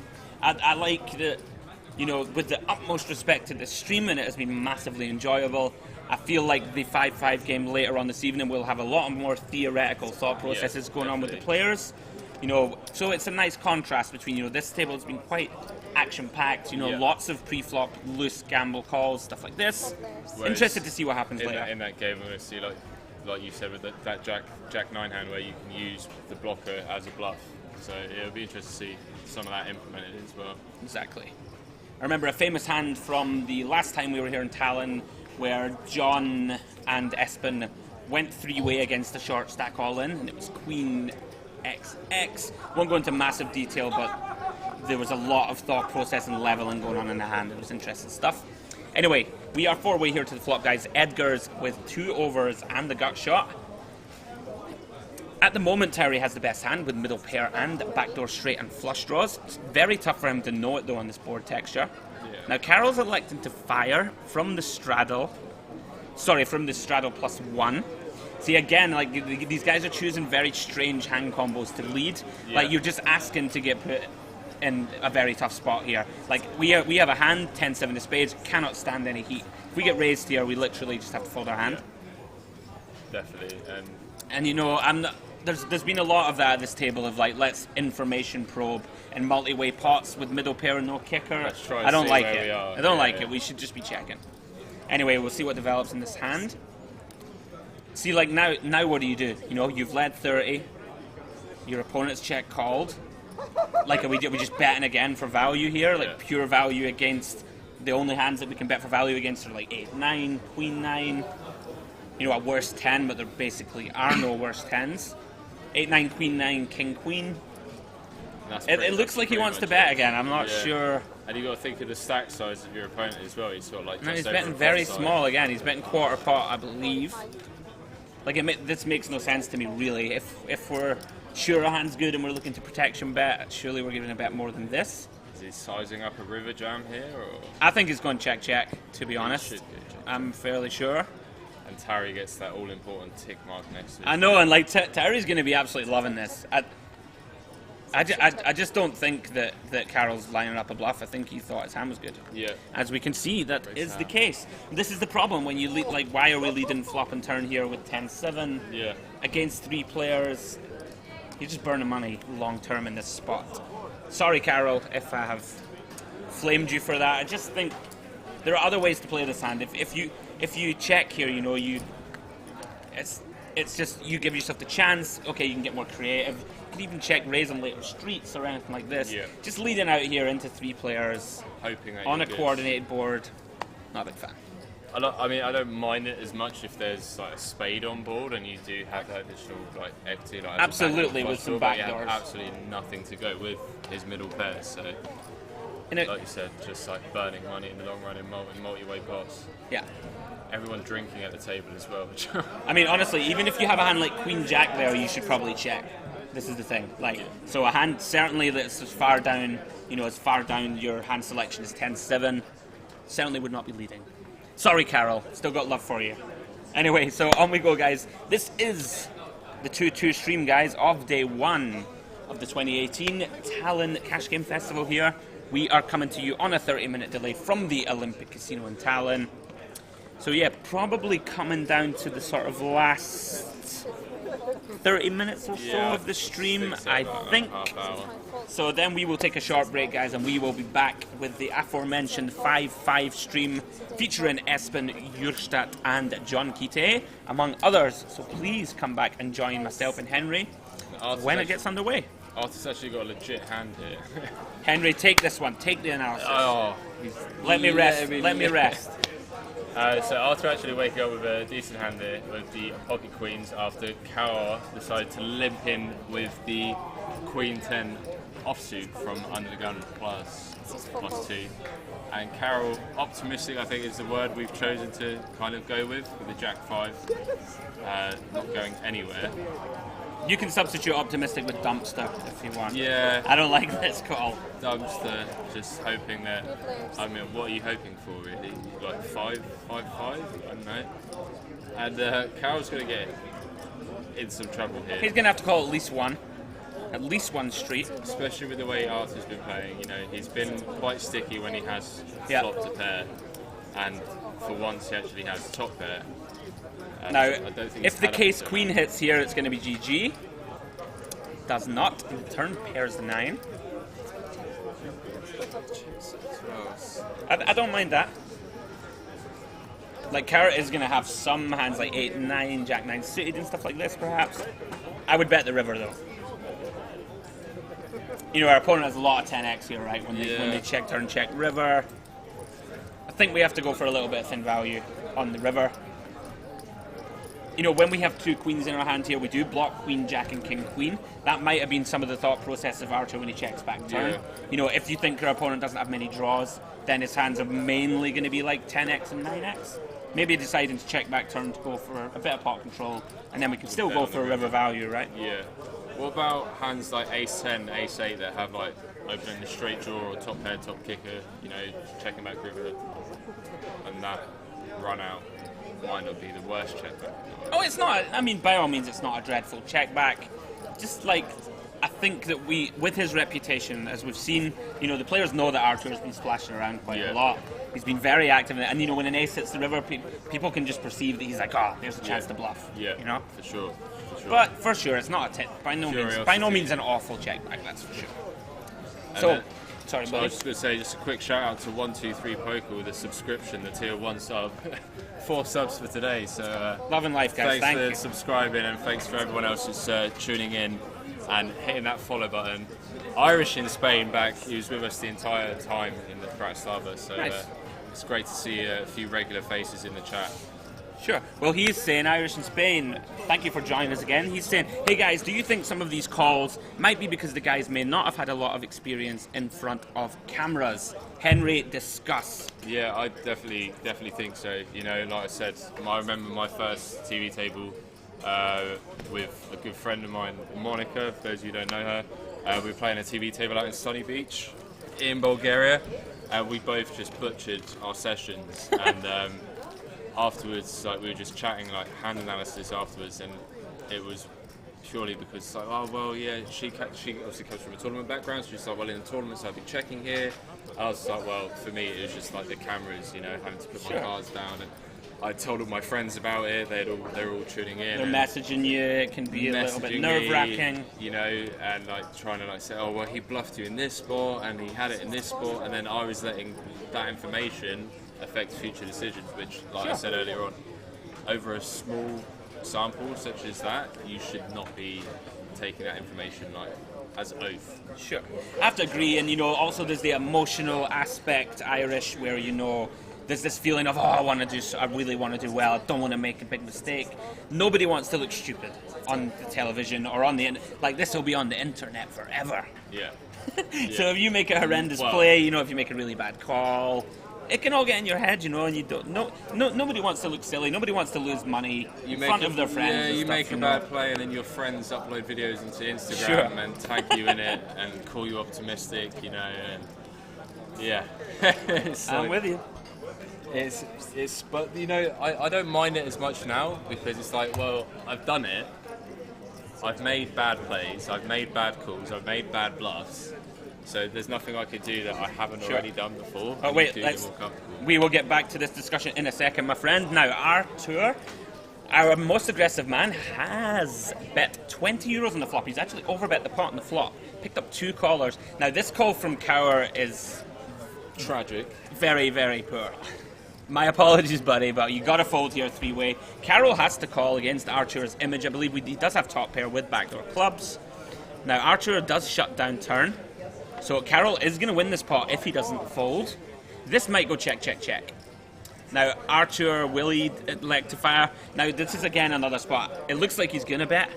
Yeah. But what bluffs, you know, what hands do we credibly rep for value here in Archer's spot? You know, this, I would pick this off a decent amount of the time. I really don't like the overcall from Kerr as well. No, the overcall from Kerr is really grim. Now, Archer, okay, so when he bets flop, when he overbets the pot, checks back turn, and then bets half pot river, what hands do we rep for value? We're basically trying to say that we have a hand like King Queen, maybe King Queen of clubs that decides to check back for pot control on the turn, but he, as we've seen, Archer probably just double barrels this hand. Maybe we're trying to rep having a hand like Ace Jack that, you know, is scared on the turn when the king comes. Let's check back for pot control and bet the river. I mean, how many combinations of 6-8 do we have for a straight? 3-6. Maybe Archer has a lot of these combos because he's been pretty active. This is one of these spots I don't think that this is that credible. I'm loving the speech play by him as well. I'm not obviously don't know. It's what not he's going to work. saying, Look, it's not going to work. But he's he's like looking at his stack and kind of trying to goad him into folding. Again, you know, this is a spot. This is a spot where if we're gonna bluff with ace-8 of clubs, I'd like to just bet turn. You know, a scare card has come on the turn. Yeah. When you get flatted in two spots, we're blocking the clubs. Our opponents are going to be fairly Jack X heavy, like 8-9 hands like this. So the king, you know, and actually we block 8-9 of clubs, which is super important in that regard. So when the king comes, it's a good card to barrel. Very true. Whereas, you know, like betting flop, over betting flop, checking back turn, and then betting half pot river, it really doesn't make so much sense. And as you guys will know, anybody who plays a lot of poker, when you see a hand that doesn't really make sense, it's normally a bluff. Also, he's got such a capped range that if he does fire turn and sets himself up for a massive river bet, you know. I mean, I like that spot for a triple off, personally. It's so capped that you just, I mean, you can call if he finds the hero with Jack 10, then it's just like GG, well played. But you just got to put him in an absolute cage. You're talking about Carol being capped with the Jack 10. Yeah, cool. If the, I thought you were going to say Archer's capped, but absolutely is not, as we have seen. He's like the most uncapped player. Quite possibly. Yeah. It'll be interesting to see if I can play with him later on. A nice recovery anyway from Carol. Yeah. Recovered well after losing that pot with the King Deuce against Nicholas, excuse me. Raising on the button to €7. And Carol, again, like these type of hands, I'm not a huge fan of. Okay, we are in the big blind, so the defend is not so bad. He's been kind of loose, passive, I think, Carol. You know, we've seen him just flat in a lot of instances. He did make that really nice actual bluff on the river, though, the €55 river bluff that earlier. Now, interesting to see what happens here. Now, typically this should go check-check. I like this from both players. Carol checks. Now, Carol should check back, which is good. I like that's more fundamental. This is a kind of more fundamental hand where people have been c-betting super wide on this table. I like the fact that Carol, you know, he's in position, his ace high is going to be good a lot. And he does take that one down. Just checks and takes it down a small pot. Great stuff from him as well, like you said, after losing that pot, to just jump straight back in and not let it affect you is something that... Sorry, I have to laugh. I have to just laugh at this. The stay hydrated bot, is this a new feature? Yeah. You've been live for just over 2 hours. By this point in your broadcast, you should have consumed at least 8 ounces of water. I think that's brilliant. Is this a real thing? I'm loving it. Stay hydrated bot. All of the streamers get. I think it's brilliant. Okay, so stay hydrated bot. Can you provide me with some water? How does that work? I'm the waitress. The stay hydrated bot. We need. Does that also apply to cider? As you can see, Carol back up to over €600 now after nursing the largest stack at the table as well. And who can we get to get us some hydration? Yeah, I don't seem to have many waitresses. Disappointing, guys. I'm looking for the hydration. Cannot find it at the moment. Anyway. I'm gasping for a drink, to be fair. I know, me too. I'd be happy with any type of libation. Do you want a drink? I'll run over to the bar. Yeah, go on, go for it. I'll hop out the booth for 5 minutes. Guys, see you in 5 minutes. Summersby. Cheers. Oh, guys, thank goodness he's oh, wait, sorry. Cheers, buddy. All right, guys, so Mr. Henry Kilbane will go and get some refreshments for us. Sterling work, guys. It might seem easy to talk non-stop for 3 hours, but what can I say? So, we have an open from Towrie with the pocket fives, makes it 6, and it's been 3-bet by Archer and a hijack with ace queen of spades. Like this. I'm a fan of this 3-bet from Archer. Now, this is an interesting spot. Now, Archer does flop top pair, top kicker with backdoor spades. Basically as good a flop as you can get. Now, interesting sizings, guys. What do you think of these sizings? You know, pot, it's too big, right? You know, your opponent, we want to get value from our ace queen. I don't favour a pot size bet in this instance. Is Towery called? No. I believe he check folded the fives. Yeah, I mean, although maybe no Archer, he maybe wants to exploit his image in his mind that he's been very aggressive, maybe thinks his opponents are going to get sticky. But, you know, still, we're blocking a lot of the queen X of our opponents. I'm not a big fan. Andy, you talk in your sleep. I do. Roseboom. I actually do. Roseboom, you know me so well. It's quite scary stuff. Hey, Poker Miss 777 has followed. Thank you so much. We really appreciate you. Glad you're enjoying the coverage. So guys, anyone who has just tuned in, I am Andrew Hedley, aka Picasso. My co-commentator, Mr. Henry Kilbane, is getting us some refreshments. Please guys, continue to join us throughout the week. We are going to be here right through to the 29th, I believe. So we're going to have 2 streams a day for you guys. No limit hold'em, some PLO. You know the drill. Stick with us. Coming to you from the Olympic Casino here in Tallinn, guys, for the rest of the week. Thank you so much for joining us. Now, Edgar's is in the straddle with King Queen off. 32 straddle. Yes. Let's see how he elects to proceed. Pass. Really? Pass. Really? Just folds the King Queen? Listen to my voice, it's going all squeaky. I think we've had an open, that's why. Sorry guys, we've had a problem in the graphics here. It looks to me as if Carol has opened, or is there 5 straddles? 3 straddles. Check. Are they shopping? No. Okay, we have a limp from Arthur. Check back from Carol. Very surprised to see. I think they're just going to check it down, guys. Looks as if they've made that deal. Yeah. I mean, what's the point in straddling it, right? What's the point in having 3 straddles, guys, if you're just going to check it down? Surely defeats the purpose. Cheer now to be number 1. Yay. Thanks, buddy. Now, that might be a sign that we're coming to the end of the stream. Edgar, it looked as if Edgar just didn't want to open there, didn't want to get involved in a big pot with the King-Queen. Now, this is one for the Stay Hydrated bot. I always listen to your advice. Hydration is key.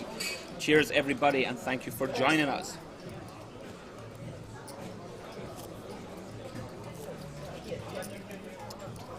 Straddle. So guys, we are coming to the conclusion pretty soon of this first 2-2 stream.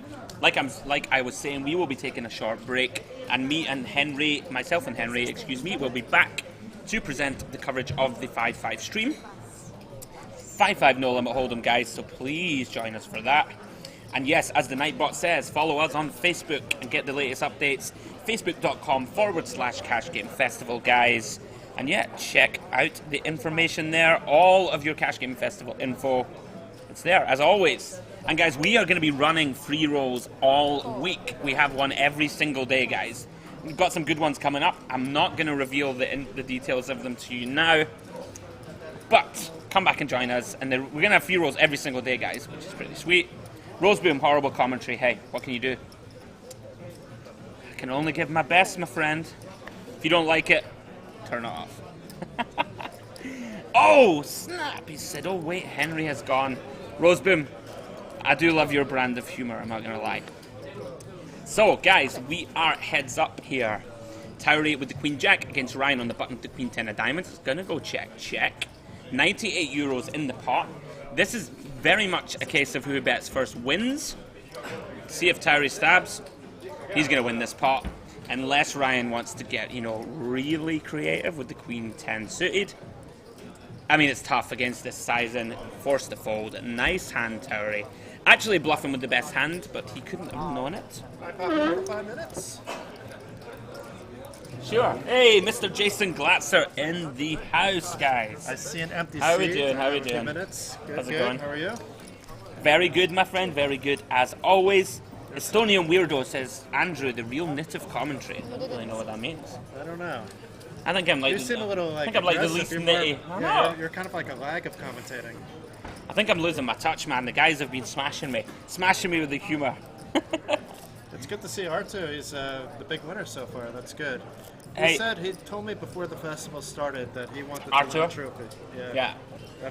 Aye, right. Him, he has that on his mind. He's played a lot of hands. Been very aggressive. I've seen some heart with that King 10 hand I watched. There's been a lot of heart shown at this table, I'm not going to lie. It has been a fun one. We are coming to the end of this first stream, guys, as I said. Bush Bruja says, Andy, are you looking forward to the most expensive month of online poker that has ever existed? That's not till September, though. Is that right? W Coop, is that what you're thinking? That's going to be more expensive You think? for you. More expensive than Scoop? It depends on how you go. It depends on how you roll. Well, that's very true. Jeffrey, give us the info. Is that confirmed? Is it the confirmed most expensive month to ever exist? I don't know. Of course, though, I'm always looking forward to it, bro. I will be grinding that in Malta. I will be grinding all of Scoop. And then I will be going to play it in the Unibet Open. Unibet, one of our wonderful sponsors. And yeah, I will be playing that. Yeah, Scoop Powerfest. Put it this way, Jeffrey. I'm either going to be broke or me and you are off to Vegas, baby. That's the decision. Hopefully it's option B. So, anyway, Artur has the straight flush draw. Wow. The mythical straight flush draw. Alexei with top pair. Looks like it's the only person who can really get involved. Now, Kara, I mean, sorry, Kara, I really don't mean to troll you, but this is an atrocious call with King 8, no heart. I really cannot see a single reason. It was a limp pot. There's no reason to keep going here. Like, and Alexei is raised, kind of borderline. I would probably just call. Calls better. I mean, you can say he needs to protect your hand, but a lot of the time here when you raise, the only hands you really. The flush draws out there. It's true, and it gets there. So Artur with the flush. Typically, this will go check, I believe. 6 on the river. Now Artur will lead here. I'm pretty much positive. Probably bet somewhere in the region of 40. Likes to pot it. Yeah, he's gone very big with his sizings. An oversized bet. There we go. Over pot. I mean, the issue here is Alexei. We basically beat nothing except for a hand like 7-8. 7-8 of clubs could feasibly be a hand that's in there with 7-8 with some backdoors. We are losing to all flushies, all 6x. We chop with some 8. Oh no.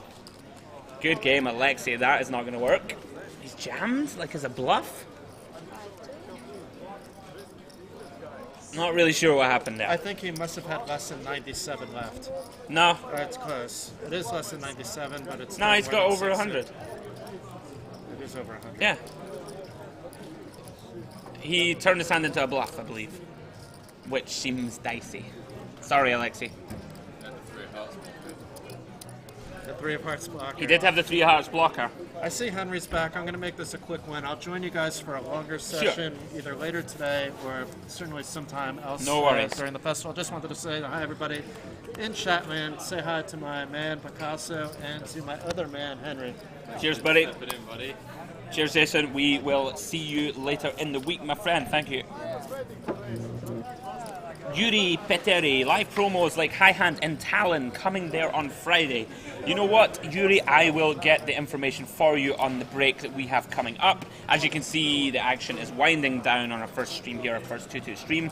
But I promise you I shall come back with any information that I can possibly bring you about any promos that we've got going on. We are, first day of the festival, we are warming back into the swing of things. I feel like I started off pretty slow, I'm not going to lie. But Really?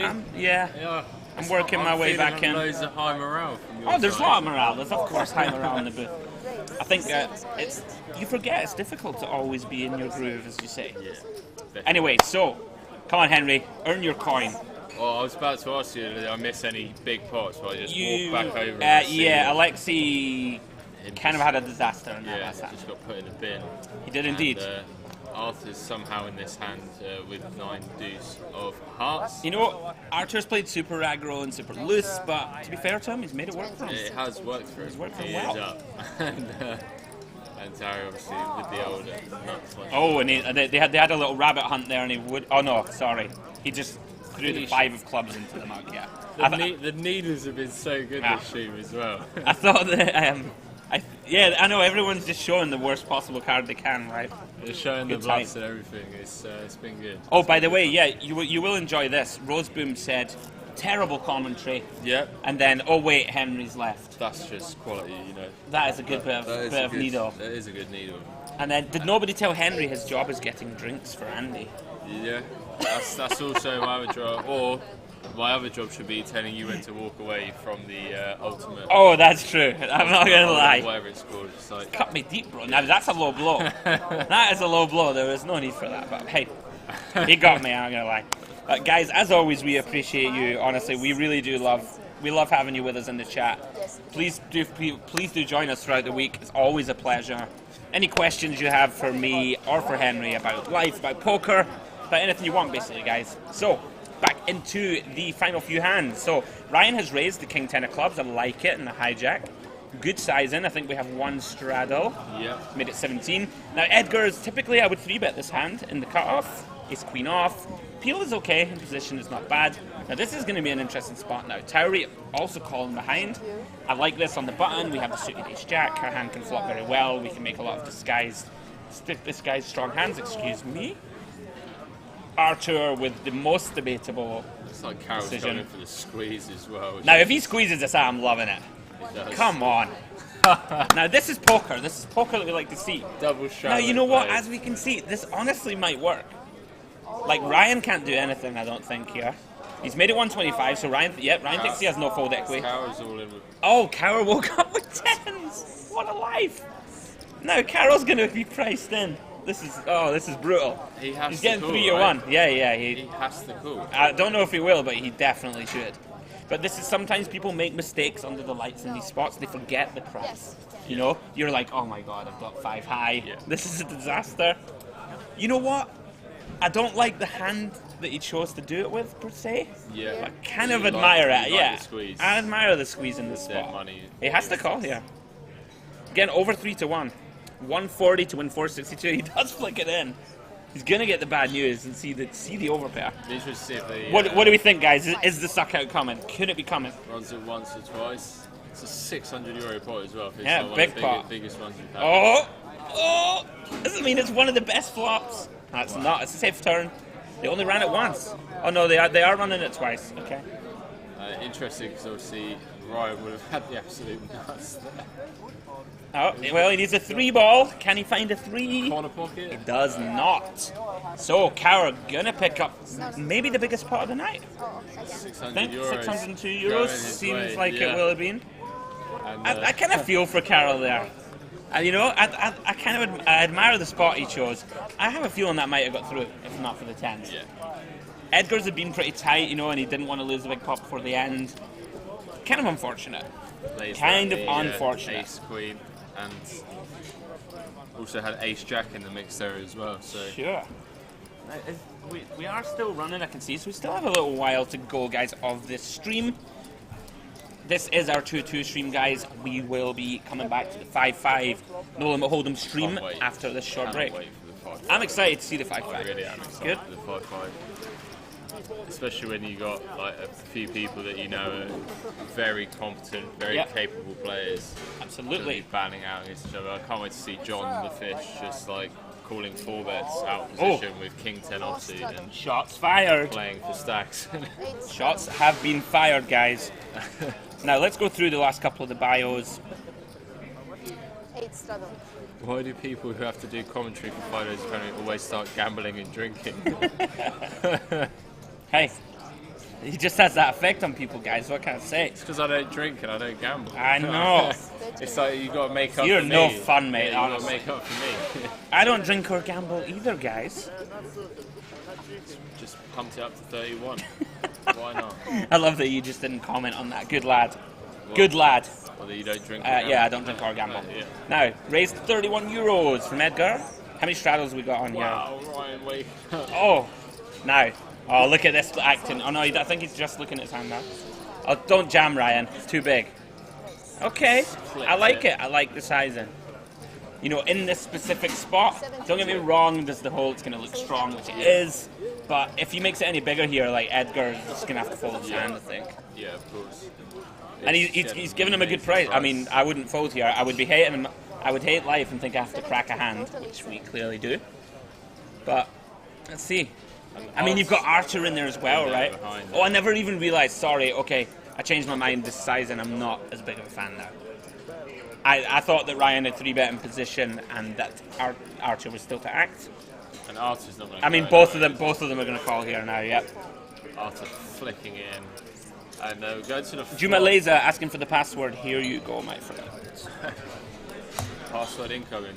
It's 224 euros in the pot already. Edgar's has only got 259. Yeah, Edgar and Ryan with pot-sized bets. Yeah. So if the flop comes jack high here, we can see showers for Edgar's and Archer. Yeah. We know Archer's very sticky. So we want to see Jack 8-10 with 2 hearts. Okay. Archer's got to show. Now the question is, how does Ryan? I love this from Ryan. You got to hand it to him here. He's setting the trap. I like this. Yeah. It could work, you know. So, I got ace king, guys. I give up. I Yep. check. Ryan clearly going for the check raise all in. It hasn't worked though. Ooh, the sweat turn. Now Ryan's going to think, now, okay, I need to protect, against some diamond combos, some 9x, some 10x, and need to put a bet in. The problem is here, right, like, nobody bluffs like this, really. Checking like flop and then betting half our stack. We're kind of trying to represent ace king of diamonds or something like this. And But Arthur has flicked it in. Going anywhere. Ooh. Now the interesting thing is here, you have to start thinking, like, is Ryan just going to put it in? He does. Has Arthur just snapped it off? Yeah. Wow. Archer snaps off with the 9 ball. Oof. Gets. I mean, full the double. interesting thing there is he's going to be thinking, how many 10x can Ryan have, Yeah. right? Like, Ryan's supposed to shove the flop with 10s, or like get it in with 10s. Yeah. Even like 9s, right? If he somehow squeezes the size. He may be thinking that Ryan will check the river with an overpair. Once the 9 comes, it's pretty wet. Played his hand nicely though, Ryan. Maximum value. Gets the full double up and wins the biggest pot of the night so Yeah, far. Rose Boom, I know. As 700. if he just snap calls there. Pretty sick. You would think he would take a moment. Mrs. Metalface. The lovely Faye in the chat. Happy days. Happy days indeed. We're eating tonight. Steak dinner on your boy, I would imagine. He played that very well. I like the check on the flop as well. Yes, he did. If you're balancing it properly with all your ace kings, your ace queens that you're 3-betting free with, Yep. as long as you're obviously doing the same with all your overpairs, I like it. Now, if you're going to be super sneaky there, you can check the turn. Like, I don't hate it. Hands like 9-10 are going to bet the flop. When you check twice, people really will start to think, okay, he's got ace king, and we can bluff. In any case, Ryan, I like how you played the hand, sir. Well done. Got max value, got your double. So Archer, actually, after crushing this final table for the majority, is all of a sudden in a bit of trouble. Yeah, it's gone from. A lot of his profit has been eroded, unfortunately, for Archer. I think he started off with 400, I believe. Yeah, so he's now 20 euros up, unfortunately, for Archer. Was cruising at, I think, like 750 at one point, and Boost Bruja, Andy, do you prefer check flop or bet like 30% pot? It's one of those awkward spots where I believe Ryan had like 1.1 times pot remaining, 1.2x pot. Yeah. Actually, I would have made it a bit bigger because when we go bigger Jeffrey, then the stack to pot ratio becomes much easier and we can just shove flop. We also have more bluffs, I believe, when we play the hand like this. So I think it went 31 and then 74? something like that. Yeah, And then there was like two. click, yeah. So it went 31 call with the Jack 9, and he made it 74. If we even just make it as just even a small adjustment up to like 88 or something here, that gets another 40 euros in the pot and then all of a sudden we have like 80% pot, and then we can Just jam. like jam or just check call it off. Yeah. I think when we make it the size and we make it, and then we lead 30% pot, like it's just so. We're just so weighted to aces and kings, it's kind of frightening. But as we can see, maybe at this particular table, you can get away with doing that. So I think you can go either way, buddy, to be honest. But I would size up a little bit make the stack to pot ratio better to get the money in post. Anyway, That's a Baltic Bond has followed. Thank you so much. We love you, all you guys who are following us. And as we've been saying, guys, all night, please follow us on our Facebook and Twitter pages. Facebook, you can find us on facebook.com/CashGameFestival. Check us out, guys. All of the schedule information, all of things we have upcoming for you guys are all there. Well, listen to Jeffrey. Quite sure Solver's going to tell you to bet flop small as played for a high frequency. Wow. Sure. What a boss. Sure. They may well do so. But hey, this is the first 2-2 stream, mate. Frequencies have no place here. We are going ballistic at this table. We are squeezing with the deuce 5 of spades. No, I don't. I hear you, buddy. I hear you. The high quality analysis coming in from Jeffrey there. I mean, it's pretty difficult to make a mistake, really, playing that hand post. Yeah. You can basically go any way, and it's fine. On an 8-7x rainbow with just over pot, I mean, it's difficult to massively mess that hand up. Yeah, you can't really mess that up. And I like the fact that he jammed river as well. Yes. That was the kind of the key spot in the hand. I think he just recognises that Artur has a super wide range in the spot. He's going to have a lot of 9x, going to have a lot of missed flush draws. Yeah. He's just deciding to go for the max. I mean, rather than checking and letting his opponent check behind. Yeah. Because we're not going to check fold, so let's just put it in. And when he snaps river, his heart must have sunk for a Probably little not bit. thrilled, yeah.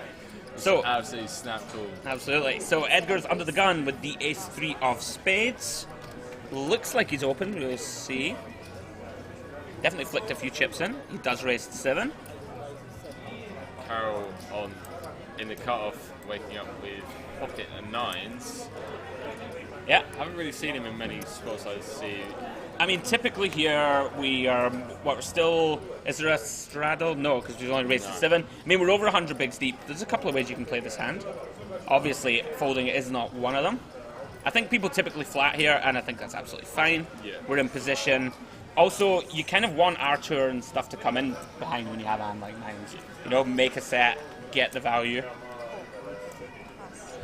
Ryan getting out of the way there with the jack full.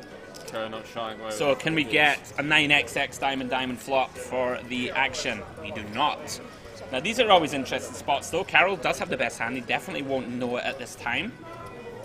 2 overcards to his 9s. Let's see if Edgar's has got a plan here after. He does have a good hand to see bet in terms of we have all the backdoor nut flush draws, we have backdoor straight draws.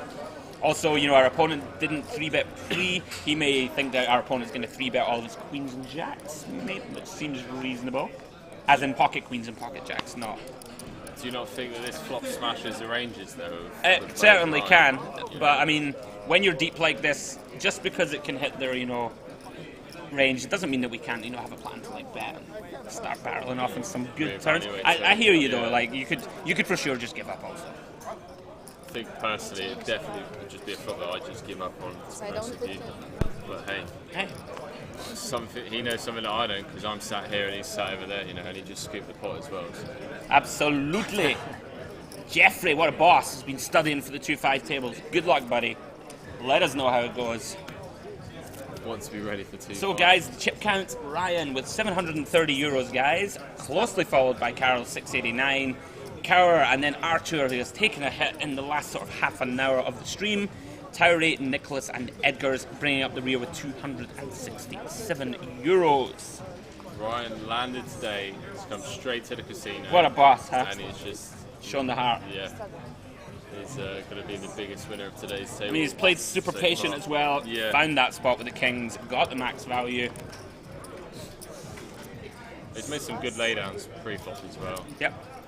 Where I think a lot of the other players at the table probably would have just flicked in the chip. Now here comes Artur.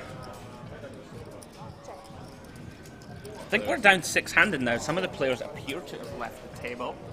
Looks as if the table may be finishing up.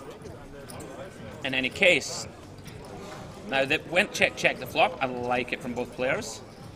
Artur should go for river value here, which he does. I think Carroll will look this up. No. Interesting. Wow. I don't mind it when he's been doing this the entire time, and like that board gets checked through to the river. I don't mind it because your opponent can be just thinking this guy's taking liberties. Yeah. Kind of surprised how quickly Carroll folded there, to be honest, with a jack.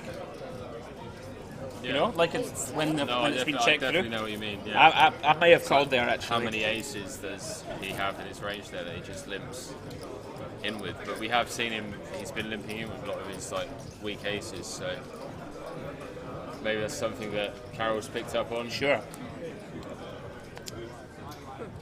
I think we're going to have about 3 more hands there. See Maxim in the background, probably telling the players. Yeah. I think I saw Carroll look at his watch, so I don't know whether he's giving them a time limit or he's giving them like a set amount of hands. Absolutely. But we will be back, guys, and for those of you who are just tuning in, obviously, we have the free roll starting in 20 minutes time. So if you haven't already got yourself an account, get yourself registered onto BetSafe.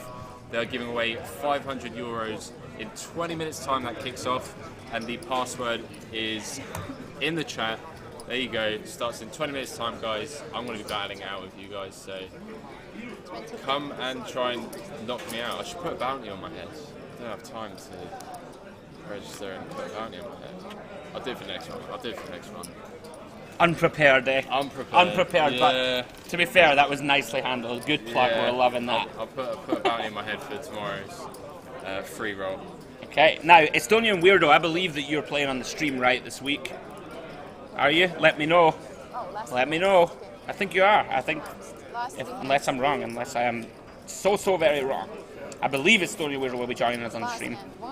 10%, you mentioned. Jeffrey's talking about selling action. Yeah, that's, you might as well, like, Estonian Weirdo, you're better off just taking your money, getting a lighter, and just like lighting your money on fire than buying action from Jeffrey. Yeah. Sit and go grinder. Harsh. Sit and go grind. You can't just suddenly jump into a 2-5 game. Harsh words, eh? Come Jeez, on. I got your back, Jeffrey, mate. Don't you worry. Right, Kara limping in the hijack with the 4-5 off. Let's file it under extremely optimistic. Oh, okay. Edgar's on the button, popping it up to €35. Although, you know, possibly towards the end of the session, the players are, you know, getting a little bit spewy, trying to win some hands before the end of the stream. This actually does happen quite a lot. You want to win that money. Now, Archer just with the call. Interesting against Edgar's stack. He does peel with the 8s. Flop is one of the best flops possible for 2 8s, just 5. Now, will Edgar's continue his aggression? We have seen him. Now, see, this is, you know, so strange. This is the kind of problem you have with a player like Archer. It's so confusing.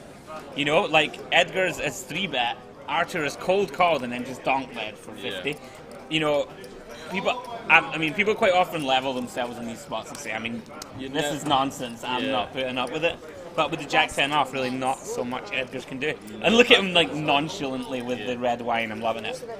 And also, like, with the donk lead and with the stack sizes, you're never getting paid by a worse hand. You know, like you're never getting ace king to just commit their entire stack. And I think there's an interesting hand that you talked about where Ferrano on the final table gets a pocket 9s hand where you've mentioned the river bet and like, you're never getting paid by a worse hand. Sure. So there's no logic behind betting. Yeah, that was a hand out in Montreal in the high roller recently. Yeah.